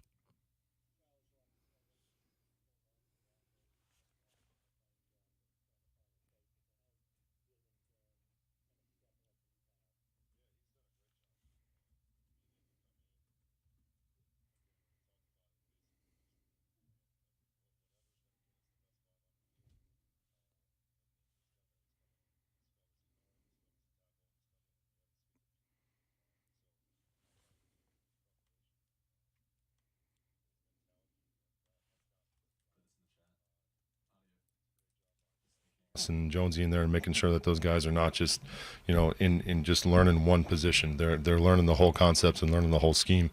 So he provides us a little bit of versatility and gives us an opportunity to make sure that we get the best 5 out there. Is it fair to say Dylan Radins should be in that first 5 for the rest of the season? He's earning it. He's earning it, Will. And it depends on what position you want to put him at, whether that be left tackle, right tackle, or guard. I almost feel like the guards are set with Bronskill and Peter. But left or right tackle is where you got to view him at this point, man. More than anything, he gives you more confidence going into the game day. Even if a guy's playing bad, you got him as your silver bullet behind him. His growth, the way he's saying that, he spelled us at guard. Tim Kelly said he spelled us at guard. He spelled us at tackle, and there hadn't been a drop-off. That's what you're looking for. We're talking about having 5 guys plus 2 more that really makes your offensive line go. Like whether Dylan Radins is a developmental guy still or he's a starter in waiting, he's created that conversation as to, hey, if I don't do good, Dylan may be in my spot. Like that professional anxiety that you have of feeling somebody on your heels is a good thing to have for your team. It sucks for players to have somebody breathing down your neck or waiting on you to slip up. But if you're a coach, this is the environment you craft. That's what he was talking about with, Coach Hotel. Is the idea that they've created an environment in their room to where guys are interchangeable. Guys are learning more than just one position, and Dylan Radins is a direct reflection of that. So hats off to him for dealing with the injuries, the perception of him, and just the growth that he's had over this time. Good. Dylan Radins was a second-round pick. He should be starting at this point. If he were to have done that a little earlier, that's what we would have loved to have seen. Unfortunately, you don't plan out your life, and things have happened. The response that he's had to what has happened, the maturity I see in him, the confidence that he's built, everything every coach, head coach, player has said about him in the last 2 weeks, at this point, give him an opportunity somewhere. He's going to get it this weekend, 99% chance sure, at the right guard position. Yeah. And it could be for a minute. Right? We don't know Daniel Brenskill's full injury in terms of how serious it is. So take advantage of it, Dylan Radins, and prove why you are a starter. Well, he's going to get his biggest test this weekend. Yep. I know we've all talked about and alluded about a scout meeting Wednesday the other day when we spoke about what Vita Vea creates. Rhett was in here earlier. Rhett Brown was in here earlier. We spoke about him, too. This is a matchup to where you're going to be tested. And if he is wanting to stake more of a claim to being respected, Dylan Radins, then he gonna do it. And the same thing, truthfully, goes for Aaron Brewer too. Like those two dudes are in volatile situation with Bruce playing for a contract and Dylan Radins is playing for respect and just to stick at one position. What Dylan Radins is doing, we call haddening.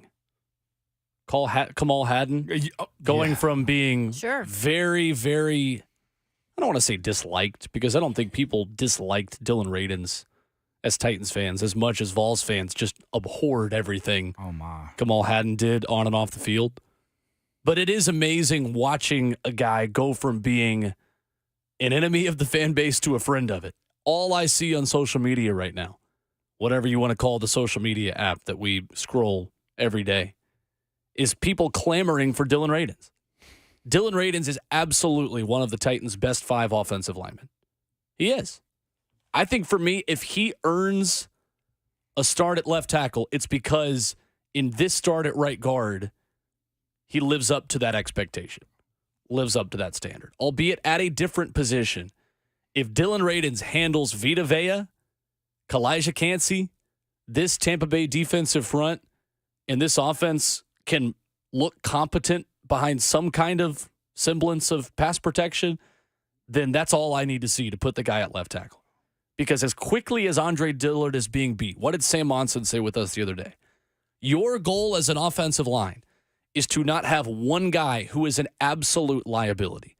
Because if you have 4 all-pros, give me a Hall of Fame offensive line, playing with a guy that's a turnstile at left tackle, it doesn't matter if you've got Anthony Munoz and Trent Williams on the other side of the offensive line. If one guy doesn't do his job, it's done. The improvement of Aaron Brewer, null and void. Dylan Radins being resurgent, doesn't matter. I really want to see this guy be comfortable and earn that spot at left tackle. The Titans need him to be their left tackle without Nicholas Petit-Frere. You cannot keep trotting Andre Dillard out there and expecting different results. I would trust Radens over Jalen Duncan at this point, but maybe Duncan's the long-term pick as well. It's a big day for Radens on Sunday. It is. 615-737-1045, our number. Coming up, we'll rehash one thing Mike Keith had to say I thought was interesting about how much the offense now needs to change, knowing you've got a new quarterback for the rest of the season. We'll ask the question, what adjustments does the Titans offense have to make to fit their new quarterback, if any? That's next on RKW.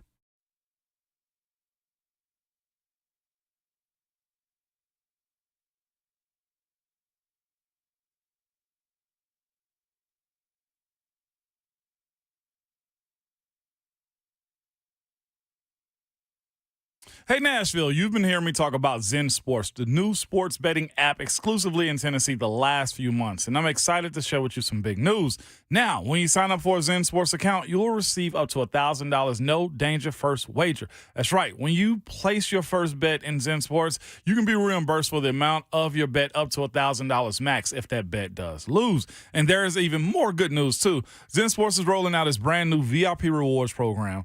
The new VIP rewards program will allow top-tier customers to earn more bonuses, comps, and perks. The VIP program is by invite only, so if you feel that your Zen Sport play qualifies for VIP consideration, please check out the program details and apply at zensports.com/VIP. No other sportsbook is offering premier sports betting experience with 24/7 top-tier customer support and faster withdrawals like Zen Sports. So what are you waiting for? Get going and download their app at zensports.com.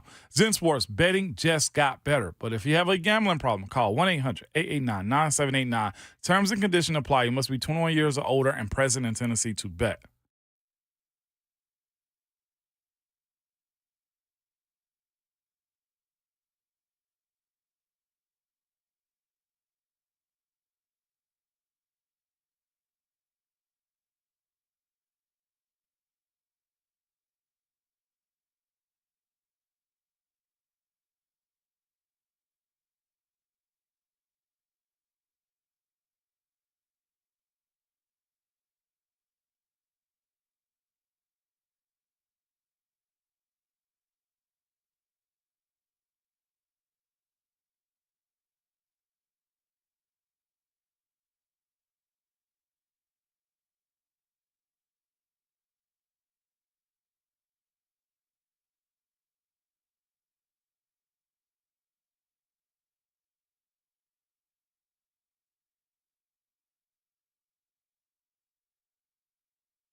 When it comes to large home repairs, a lot of the time we homeowners pretend we do not see the warning sign. That's because we're afraid that we're going to hear it. That is definitely mine, okay? All right? This is especially true if you have waterproofing and foundation repair.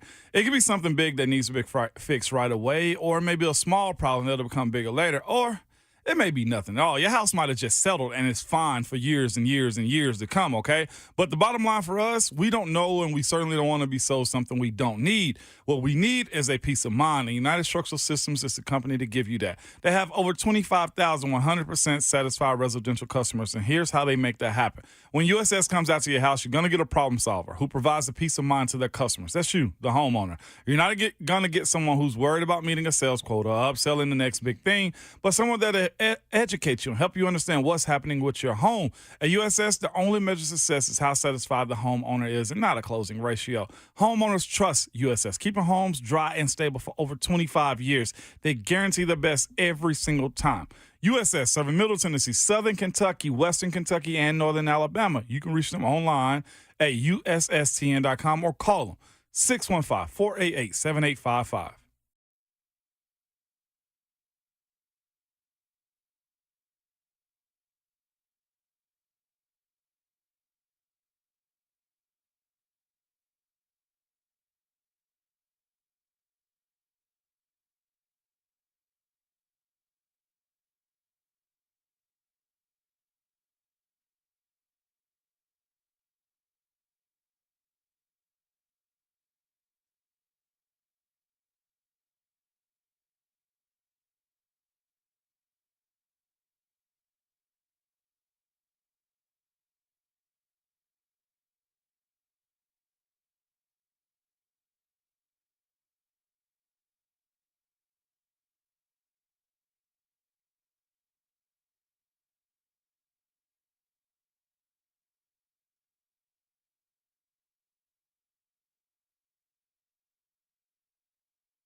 It's Ramon Foster for Hiller Plumbing, Heating, Cooling, and Electrical, man. And right now, I want to talk to you about how great Hiller is, okay? Because Hiller's Cash for the Holidays is back.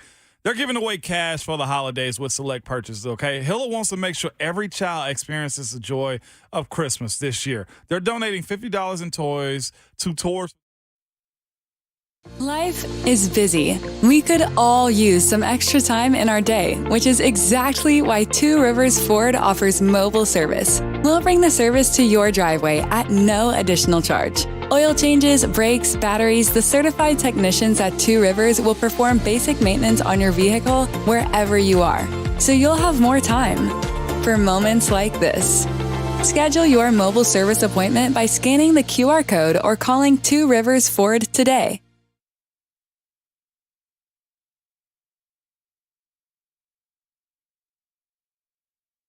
So this is a small bird, too, for That's someone right. that's never seen a Yeah. bobwhite before. It's this little round softball. That's right. Yeah, they're not much bigger than my fist. They've got little legs, but they're a ground nesting, ground dwelling bird. If they never have to fly in their life, they wouldn't. Right? They just do that to get away from hawks and owls for the most part, or hunters. What they need is largely herbaceous plant communities. Right? So they need wildflowers. They need a small proportion of grasses. I don't need vast grasslands, right? I need stuff that most people would call weeds. Those are providing good brood cover, good nesting cover, a lot of insects, right? That's what chicks need to develop early. Bridgestone Firestone is a quail focus It or is. focal area. So tell us a little bit why. Yeah, it's largely because there are very few places that have wild quail in the state of Tennessee anymore. And there's dozens of different factors that lead into that, right? Everybody wants to jump right to predators, but it's a habitat issue, right? Mm-hmm. It's a landscape change, whether we're talking about development or whether we're talking about fire not being on the landscape anymore, or fields and young forests progressing into closed canopy forest, right? So the farm, just by nature of it being an open landscape that's been maintained that way, has held on to some birds. And compared to most other places in the state, we're one of the very few. On top of that, the potential for growing that population, it's higher here than just about anywhere else.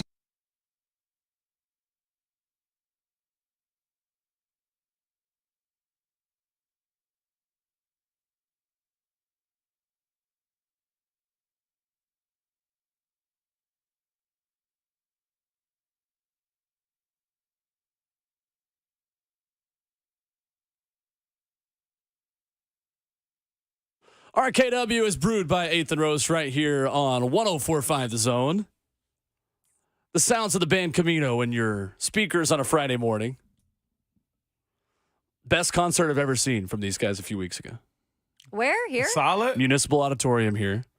Shout out to the guys. They live here, so hopefully they're listening to me right now. I would freak out if that was the case, but you never know. Call us if you're listening. The band Camino, my favorite band in the world. They are the one band out there that I could literally, I'm not exaggerating at all because I tested this playing golf yesterday. I know every single word to every single song they have ever recorded. Every single one? Jeez. Every single one. It's intense. I know. They're really good. They how do they tour? They tour more like local, or They just did they did like 26 dates over 2 months? Oh wow, 2.5 really? months. Yeah, they're big. Yeah, they sold out. I think they sold out. They sold out Municipal. Did they? They opened for Dan and Shay a few years back. They're not a country band at all. Okay, But they opened They have for a good them. relationship with those guys. They opened for them, and they're really good. So, do you love them where they are? Or do you want to see them get bigger?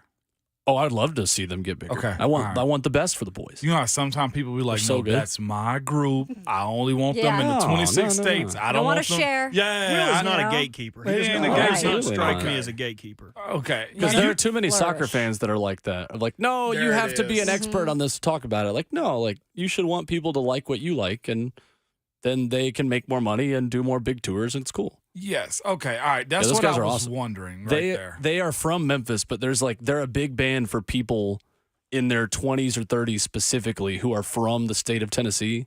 I have a ton of friends where it's like all of us like, oh, I love the band Camino. Okay. So yeah, I figured I would educate the people a little bit this morning. Speaking of Memphis, my favorite real song by quick, them right now. Since you know this, Germantown should win it all. No, No. No. Who gonna get them? 6A is wide open. Okay. I still think Oakland is the team to beat. even though they lost their 69-game home winning streak to Riverdale in the game we called a few weeks ago. They will have a rematch with Riverdale should both teams win tonight next Friday in the quarterfinals in 6A. Brentwood High School also is the team to beat for me. They're the other one. So they're undefeated. They're 11-0. Baylor Hayes, a quarterback, doing a terrific job. The Florida transfers come in and been amazing. But the other team that we never talk about in 6A, out of East Tennessee, if you had told me 5 years ago that Bradley Central would be ranked at the top of 6A, I would have looked at you like you were crazy. But they got a guy by the name of Boo Carter, who Vol fans know very well, who is a 5-star, 4-star hybrid right in the middle of that, wide receiver and defensive back. He has been a one-man wrecking crew for Bradley Central this year. So I think it's between Bradley Central and Oakland. Bradley Central, Oakland, maybe Germantown. I just don't ever – you're going to – this is not a Memphis bias thing at all. But the fact of the matter is that those Memphis schools only play each other, and then they go more likely to Mississippi than they do to come to Nashville. Yeah. Because Mississippi, there's good high school football, like Olive Branch, South Haven. Some of those teams that are right there or towns that are right there in Mississippi, they will play those teams more likely than they'll play ours here. Yeah. So you just don't know enough about those Memphis teams until they play like the measuring stick and play a team from here. So I have no idea how good Germantown is. If we were smart with high school sports on the football side, since it's on Fridays, basketball is a little bit different. There should be a weekend of mid-south. I mean, Middle Tennessee, West Tennessee matchups. I would absolutely. Never happens. I know. But to your point, Memphis goes to, of course, Mississippi and those places, right? There should be a weekend of that in high school. I'm just throwing it out there for the powers to be. The difficult thing is the travel, and then you got to ask kids to miss class. You got to bus them over there. The only teams that play Memphis versus Nashville are in Division II AAA, the private schools, because there are only two regions in T2 AAA. There's just East and West. Yeah. So schools like Innsworth have to play Christian Brothers, MUS, Briarcrest, and those teams as region games, even though you're driving to Memphis to play a region game. Make that make sense. But I know. it does for that class because that's the biggest private school class. There's not a lot of teams in it. But absolutely. Yeah. No, good question, though. Yeah. I appreciate it. Always happy to talk high school football. Guys, Titans and Bucks on Sunday poses a difficult question to me. How much does the offense now change under Will Levis? Can you do the same things you were asking Ryan Tannehill to do? Let's start with that question. Against Tampa starting this week and for the rest of the season, is this the same offense and you're plugging in Will Levis and playing the same thing? Yeah. Kayla, are you in the same boat as that? Or you think more? This is where I'm at. I almost feel like you do the same thing Tannehill does, plus more. I think the options are a little bit better. I think the field is a little bit wider with Levis also. That arm strength, now that he's found out, what his restrictor plate is, right? If we're talking NASCAR, what his friggin' governor is. It's one thing to have a 50 caliber, right? Or what a bazooka, right? But can you actually control it and make it a 22? Can you actually control and say, no, we just going to precision hit? And it looked like Levis has that ability in him through his combine training, summer training, and just a realization that, look, every meal ain't a feast. And that's why I say the entire field, I feel like, is opened up more for Will Levis than it was with Tannehill. Those sideline passes that he throws, he has enough ability to get them there to where it's not a strain on him. And you're also dealing with the situation of where he don't know what he doesn't know right now. So you can instruct him more. The way guys get command of the offense is doing what the offensive coordinator tell you to do and what the offense suggests. And from there, you get confidence. You grow from there. And that's what Will Levis has also said he had to taper his reality of what his job is now. But I think you get more. Now I feel like teams look at this squad with Derek Steele, with Tajay Steele, even with this offensive line, and let's be real, they've played well the last couple of games as far as the expectations of what they're supposed to be. It's been times. Look at the last couple of games. Will Levis has gone for 4 in the first game against Atlanta, and he got that team out of some bad situations in Pittsburgh. I think the clock ran short. One mistake down the end ended it for Will Levis. It creates anxiety for defenses because they know he can go down the field. D-Hop, 31 years old, so what? There's still an offensive stretch now that takes the top off the defense. I don't think it was there with Tannehill because it seemed like Tannehill relied so much on Derek getting going or the running game getting going that, all right, if Derek is averaging 6.2 yards a carry, now the play action's open. Now I don't think that's the case. I think the entire playbook is open from the beginning to the end because of the talents that he has with his arms and legs now. I think you still utilize Derek, so you don't change it completely, but it's a bonus having Levis because of the vertical threat he poses. Because if you look at the game in Atlanta, 19 for 29, 238 yards, 4 TDs for Will Levis. Derrick Henry, 22 carries for 101 yards. Win. Yep. 28 points. Boom. You don't have to change much in this offense, but you get bonus. You get bonus. And I love that because now maybe you start to see these weapons on offense, call them weapons or not, they're Will Levis's weapons, right? Utilized, and maybe you can see more out of them because you've got a guy who can actually launch the football and is not, by the way, timid in the pocket, is not dealing with an injury to the ankle where, even behind a not great offensive line, I feel like he is able to do stuff and he's confident to do stuff because he's not on a bum ankle. And like you said, Ramon, he is a rookie. He's not afraid sometimes to just let the ball go, right? And to make decisions quickly. For me, I want to see a much more aggressive Titans offense. In situations where you've got the football at midfield, just a couple of minutes left in the game, I don't want to see run, deep shot. I want to see this Titans offense uncork the football deep on first and second down. Yeah. And I think with a quarterback who can pay off your aggressiveness in a way that Will Levis can with his arm strength, call to his strengths in that way. And that gets a little bit outside of what the Titans are in running the football when you're in obvious running situations and running the ball on early downs. I want to see this offense start to move into the 21st century. Not to say that you can't win meaningful games and be a contender in the AFC again by running the football first and playing smash mouth offense, but it feels, guys, like you have a modern NFL quarterback, and in turn now you can play a modern NFL offense. You couldn't be in obvious passing situations and be completely successful with Ryan Tannehill. I think you can with Will Levis. Even if that's not right now, Mike Keith is 100% right. The Titans' key to winning on third downs is being 3rd and 6 or less. Mm-hmm. And in the time being, it does feel like the Titans will have the same weaknesses in Will Levis because defenses will confuse him. They'll come after him in 3rd and long. I'm not saying right now that he can be in obvious passing situations and thrive, but I do think he has the talent to eventually get there. How do you get him there? By trusting him and saying, let loose every now and then. We didn't see this Titans offense take the reins off of Will Levis other than a 2-minute drive and backed up in the red zone when he made a beautiful throw to DeAndre Hopkins to get the Titans out of the shadow of their own goalposts.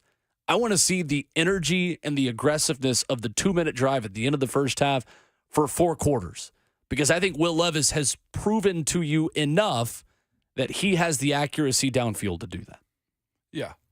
And I'll say this too, and a lot of what's happening and what you want to see from him is being gained by giving him little tests, little quizzes, right? Mm-hmm. Are you able to throw the deep ball? Yeah, I can do it, coach. Watch me. Do it. Did it 4 times in his first start. Are you willing to are you able to handle the poise of being on the road? Yeah, I am.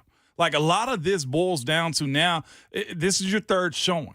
Show us now, take the next step as to how you handle all those things boxed into one. The 3rd time's a charm is how you got to kind of look at his opportunities given this weekend. And I'll tell you, if he can lead the Titans to a victory on the road, fans are really going to be loving him.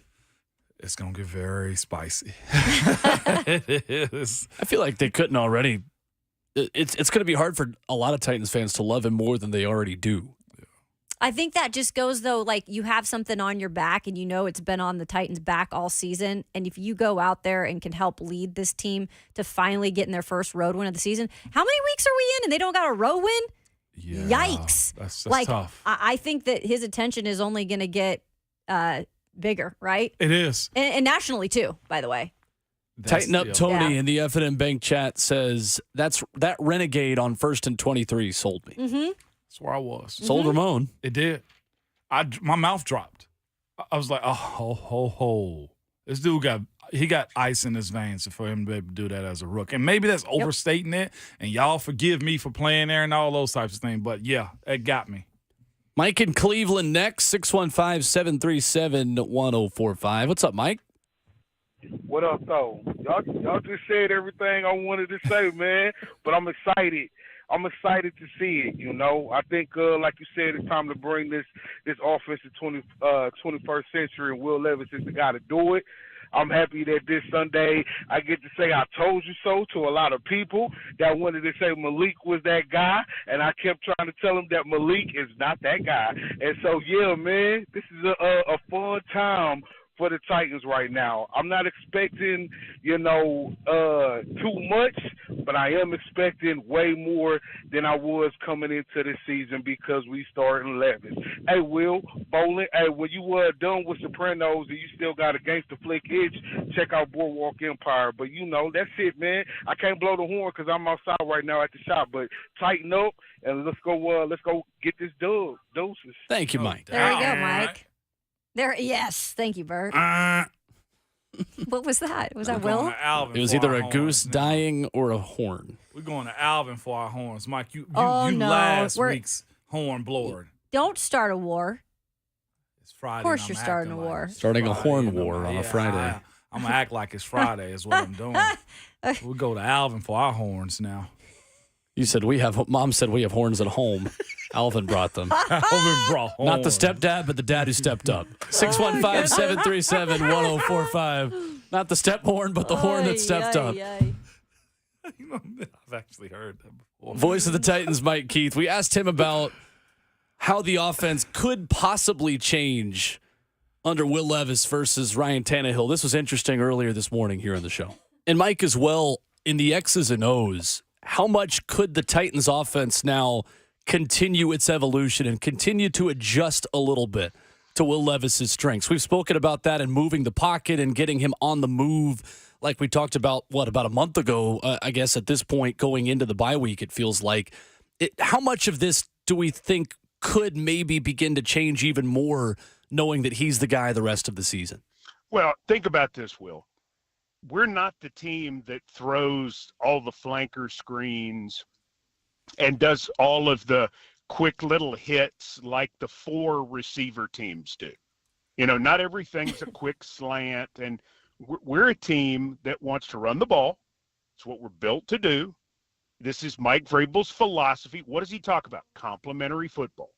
Complementary football from the offensive perspective is running the ball, maintaining possession, winning field position, and helping your defense. Well, then what does your passing game have to be? If it's successful, and we've seen it, it's throw the ball down the field. It's be able to pick up chunks. It's be able to take advantage of one-on-one matchups because people are loading the box. And I think that's what you've already seen Will Levis's physical ability gives you the chance to do. So can you do more of that now? Yes. I don't think there's any question you can do more of it based on what his talents are. And now you're able to fully utilize what you want your offense to be. And I mean, let's face it. Nobody was ever complaining about what the offense looked like the second half of 2019, 2020, and 2021. Not when you're, gaining nearly 400 yards a game and scoring 27 points a game. The style of offense is going to be slightly different because Tim Kelly's a different play caller, granted. And there are different wrinkles he wants. But philosophically, this goes into what Mike Vrabel wants to do. And there are teams who still do this and do it well. The Titans were not doing it well because they couldn't get the big chunks down the field. And we've seen in the last 2 games they've been able to do that. There's Voice of the Titans, Mike Keith, with us earlier this morning. The chunk plays down the field could open up so much for this offense. I want to see him on first and second down, and I want to see the offense take the training wheels off in 2 minutes when they're running the football in passing situations. And that's what I mean, though, Will. Like defensively, to your same point and what Mike Keefe was saying, you got to be on the edge now because you know the dude can make those plays. 615-737-1045. We'll get to Nancy and Jason on the other side. There's also a great college basketball slate tonight. Don't have to wait till tomorrow. That includes Tennessee, Wisconsin on Peacock. We'll dive into that coming up next.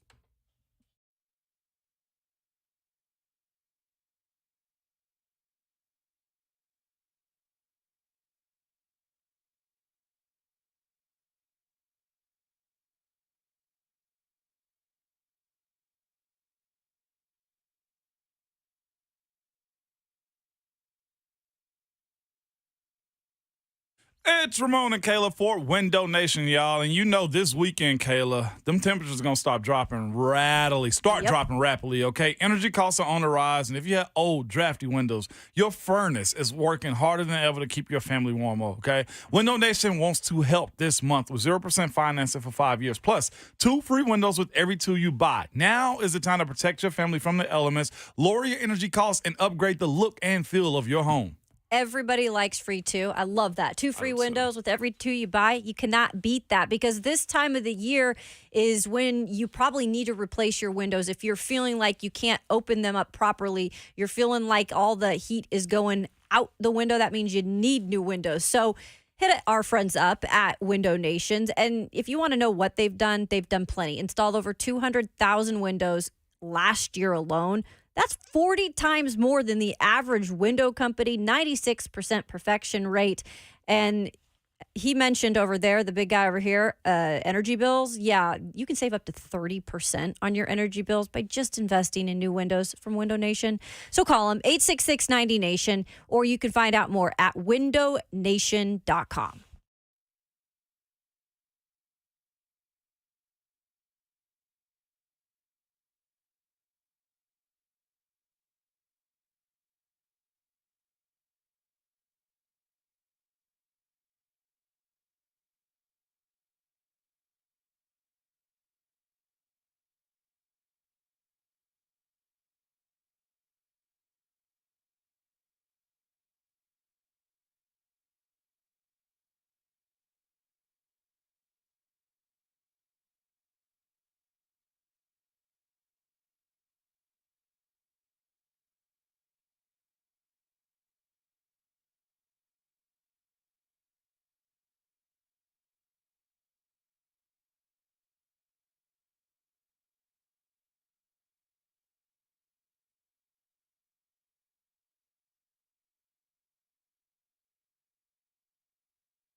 Wrapping up the show on a Friday morning. RKW is brewed by 8th and Roast. There is a fantastic college hoop slate tonight.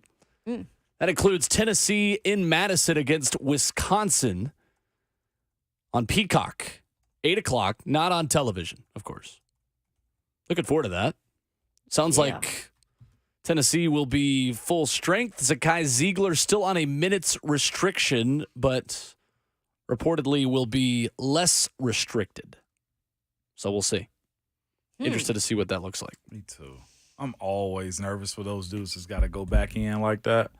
I ain't ever had to deal with that injury, but it just seems like, boy, it'd be so many questions in your mind. Good on Zakai and the rehab program. I love the way that Ron said that he's like better than ever. Yeah. That's what I loved hearing. Was like, yeah, you go through this with the injury, but then you're coming back, and I will listen to Ron any day when it comes to basketball, and saying that he looks better than he did before, like, because he's put in even time when he can't be out on the court physically, but everything else, like, I'm excited to see Ziegler. So full games tonight. Arizona at Duke, 6 o'clock ESPN2. Texas A&M, Ohio State. Memphis at Missouri. So a big battle bordering states there. Arkansas against Missouri. As Memphis goes up there against the state right above them. Nice. I'm looking forward to that. You're what are not you talking gonna, about? Memphis I was State? just saying Memphis is in Arkansas. Tennessee at Wisconsin. I was lost. You have Friday brain? Yeah. Tennessee, Wisconsin. You've got Virginia, Florida, and Charlotte. San Diego State, BYU. Then some good mid-major games as well. Chattanooga, who I imagine is favored at Louisville. Belmont at Furman. That one's going to be really fun. I'll have my eye on that one. 6 o'clock on ESPN Plus, and then Princeton Hofstra, according to Jeff Goodman at Goodman Hoops. The games of the night. 615-737-1045. Got a couple calls left. Got to be quick as we wrap up the show. Nancy is in Dixon first up. What's up, Nancy? Morning, Nancy. I just want to let you guys know that I am packing right now. Our last away game that we attended was Green Bay last year. That was our last road victory. It's so much better to not pack snow pants and pack bathing suits. So there's that. But picked up my Levis jersey yesterday from the pro shop, and we're super excited. And if we pull this off, I am your new Lucky Charm. Come on, Nancy. Just give your number to Robert, and we will help create a community fund to send you to every road game if we get a win on Sunday. Yeah. Right. Hey, thank you guys so much. We're super excited. Awesome. Thank you, Great. Nancy. You guys enjoy the sun and hopefully a win. Yeah, I know. Jason in Murfreesboro next before we get to Macho Man Todd Titan to send us home. What's up, Jason? Hey, guys. Hey, this one right here is for Mike. He got you, Hey, guys. Mike. I want to see if I can get this in right quick. I just want to say I'm excited about the Vols basketball team. I hope I finally get to go to my first game up in Knoxville. I've been to plenty of footballs, but not any basketball games. I was trying to understand. I think yesterday they said something about Will Levis. His nickname was Billy Jeans. I'm trying to understand that one, but I guess because his last name is Levi's or instead of Levis. But I wanted to say I'm excited for the Vols basketball, their football team, and the Titans right now. I'm just real excited, and let's do the spread if we have to on both sides, either the Vols or the Titans. You can't make a win. I want to see a 5-receiver set with them running back. There you go. Put all out, all stops, man. Let's go. Thank you, Jason. Nice. Jason. Appreciate the call. That was solid. Good stuff. All right, we'll get to Macho Man Todd Titan first. The final comment this morning in the F&M Bank chat, where DeMario writes in and says, if you don't start respecting the state of Memphis with a laughing emoji. Hey, DeMario. I'm not going to, so quit asking. Thank you. That's how you know I'm a native son of Nashville. I love DeMario, baby. There's two regions of the state of Tennessee. There's East and there's Middle, and then there's Arkansas. My goodness. We finish up the show with Macho Man Todd Titan. I do love the Bank Camino. They're from there. Macho Man Todd Titan sends us home as the Titans get ready to head down to Tampa. Macho Man, take it away. Oh, yeah! Can you feel the madness, the energy, the enthusiasm, the excitement this week? Yeah! Because you have to be a very tough team to survive in this league. Yeah, but the Tennessee Titans. They are a beacon, a shining fluorescent light rising up through the pit of darkness, because even though we have been down, we keep getting back up. People count us out, and we keep coming back. And Tampa Bay Buccaneers, on Sunday, you will experience the phenomenon known as the Billie Jean era. It's going to happen on Sunday, and the Titans are going to start their quest, climbing the ladder back to the top of this division. Yeah, we didn't hear any bell. And Tampa Bay, you're going to be the first stepping stone. I'm climbing to the top, and I'm dropping an elbow on you, Tampa Bay, this Sunday. It's time to tighten up. Yeah!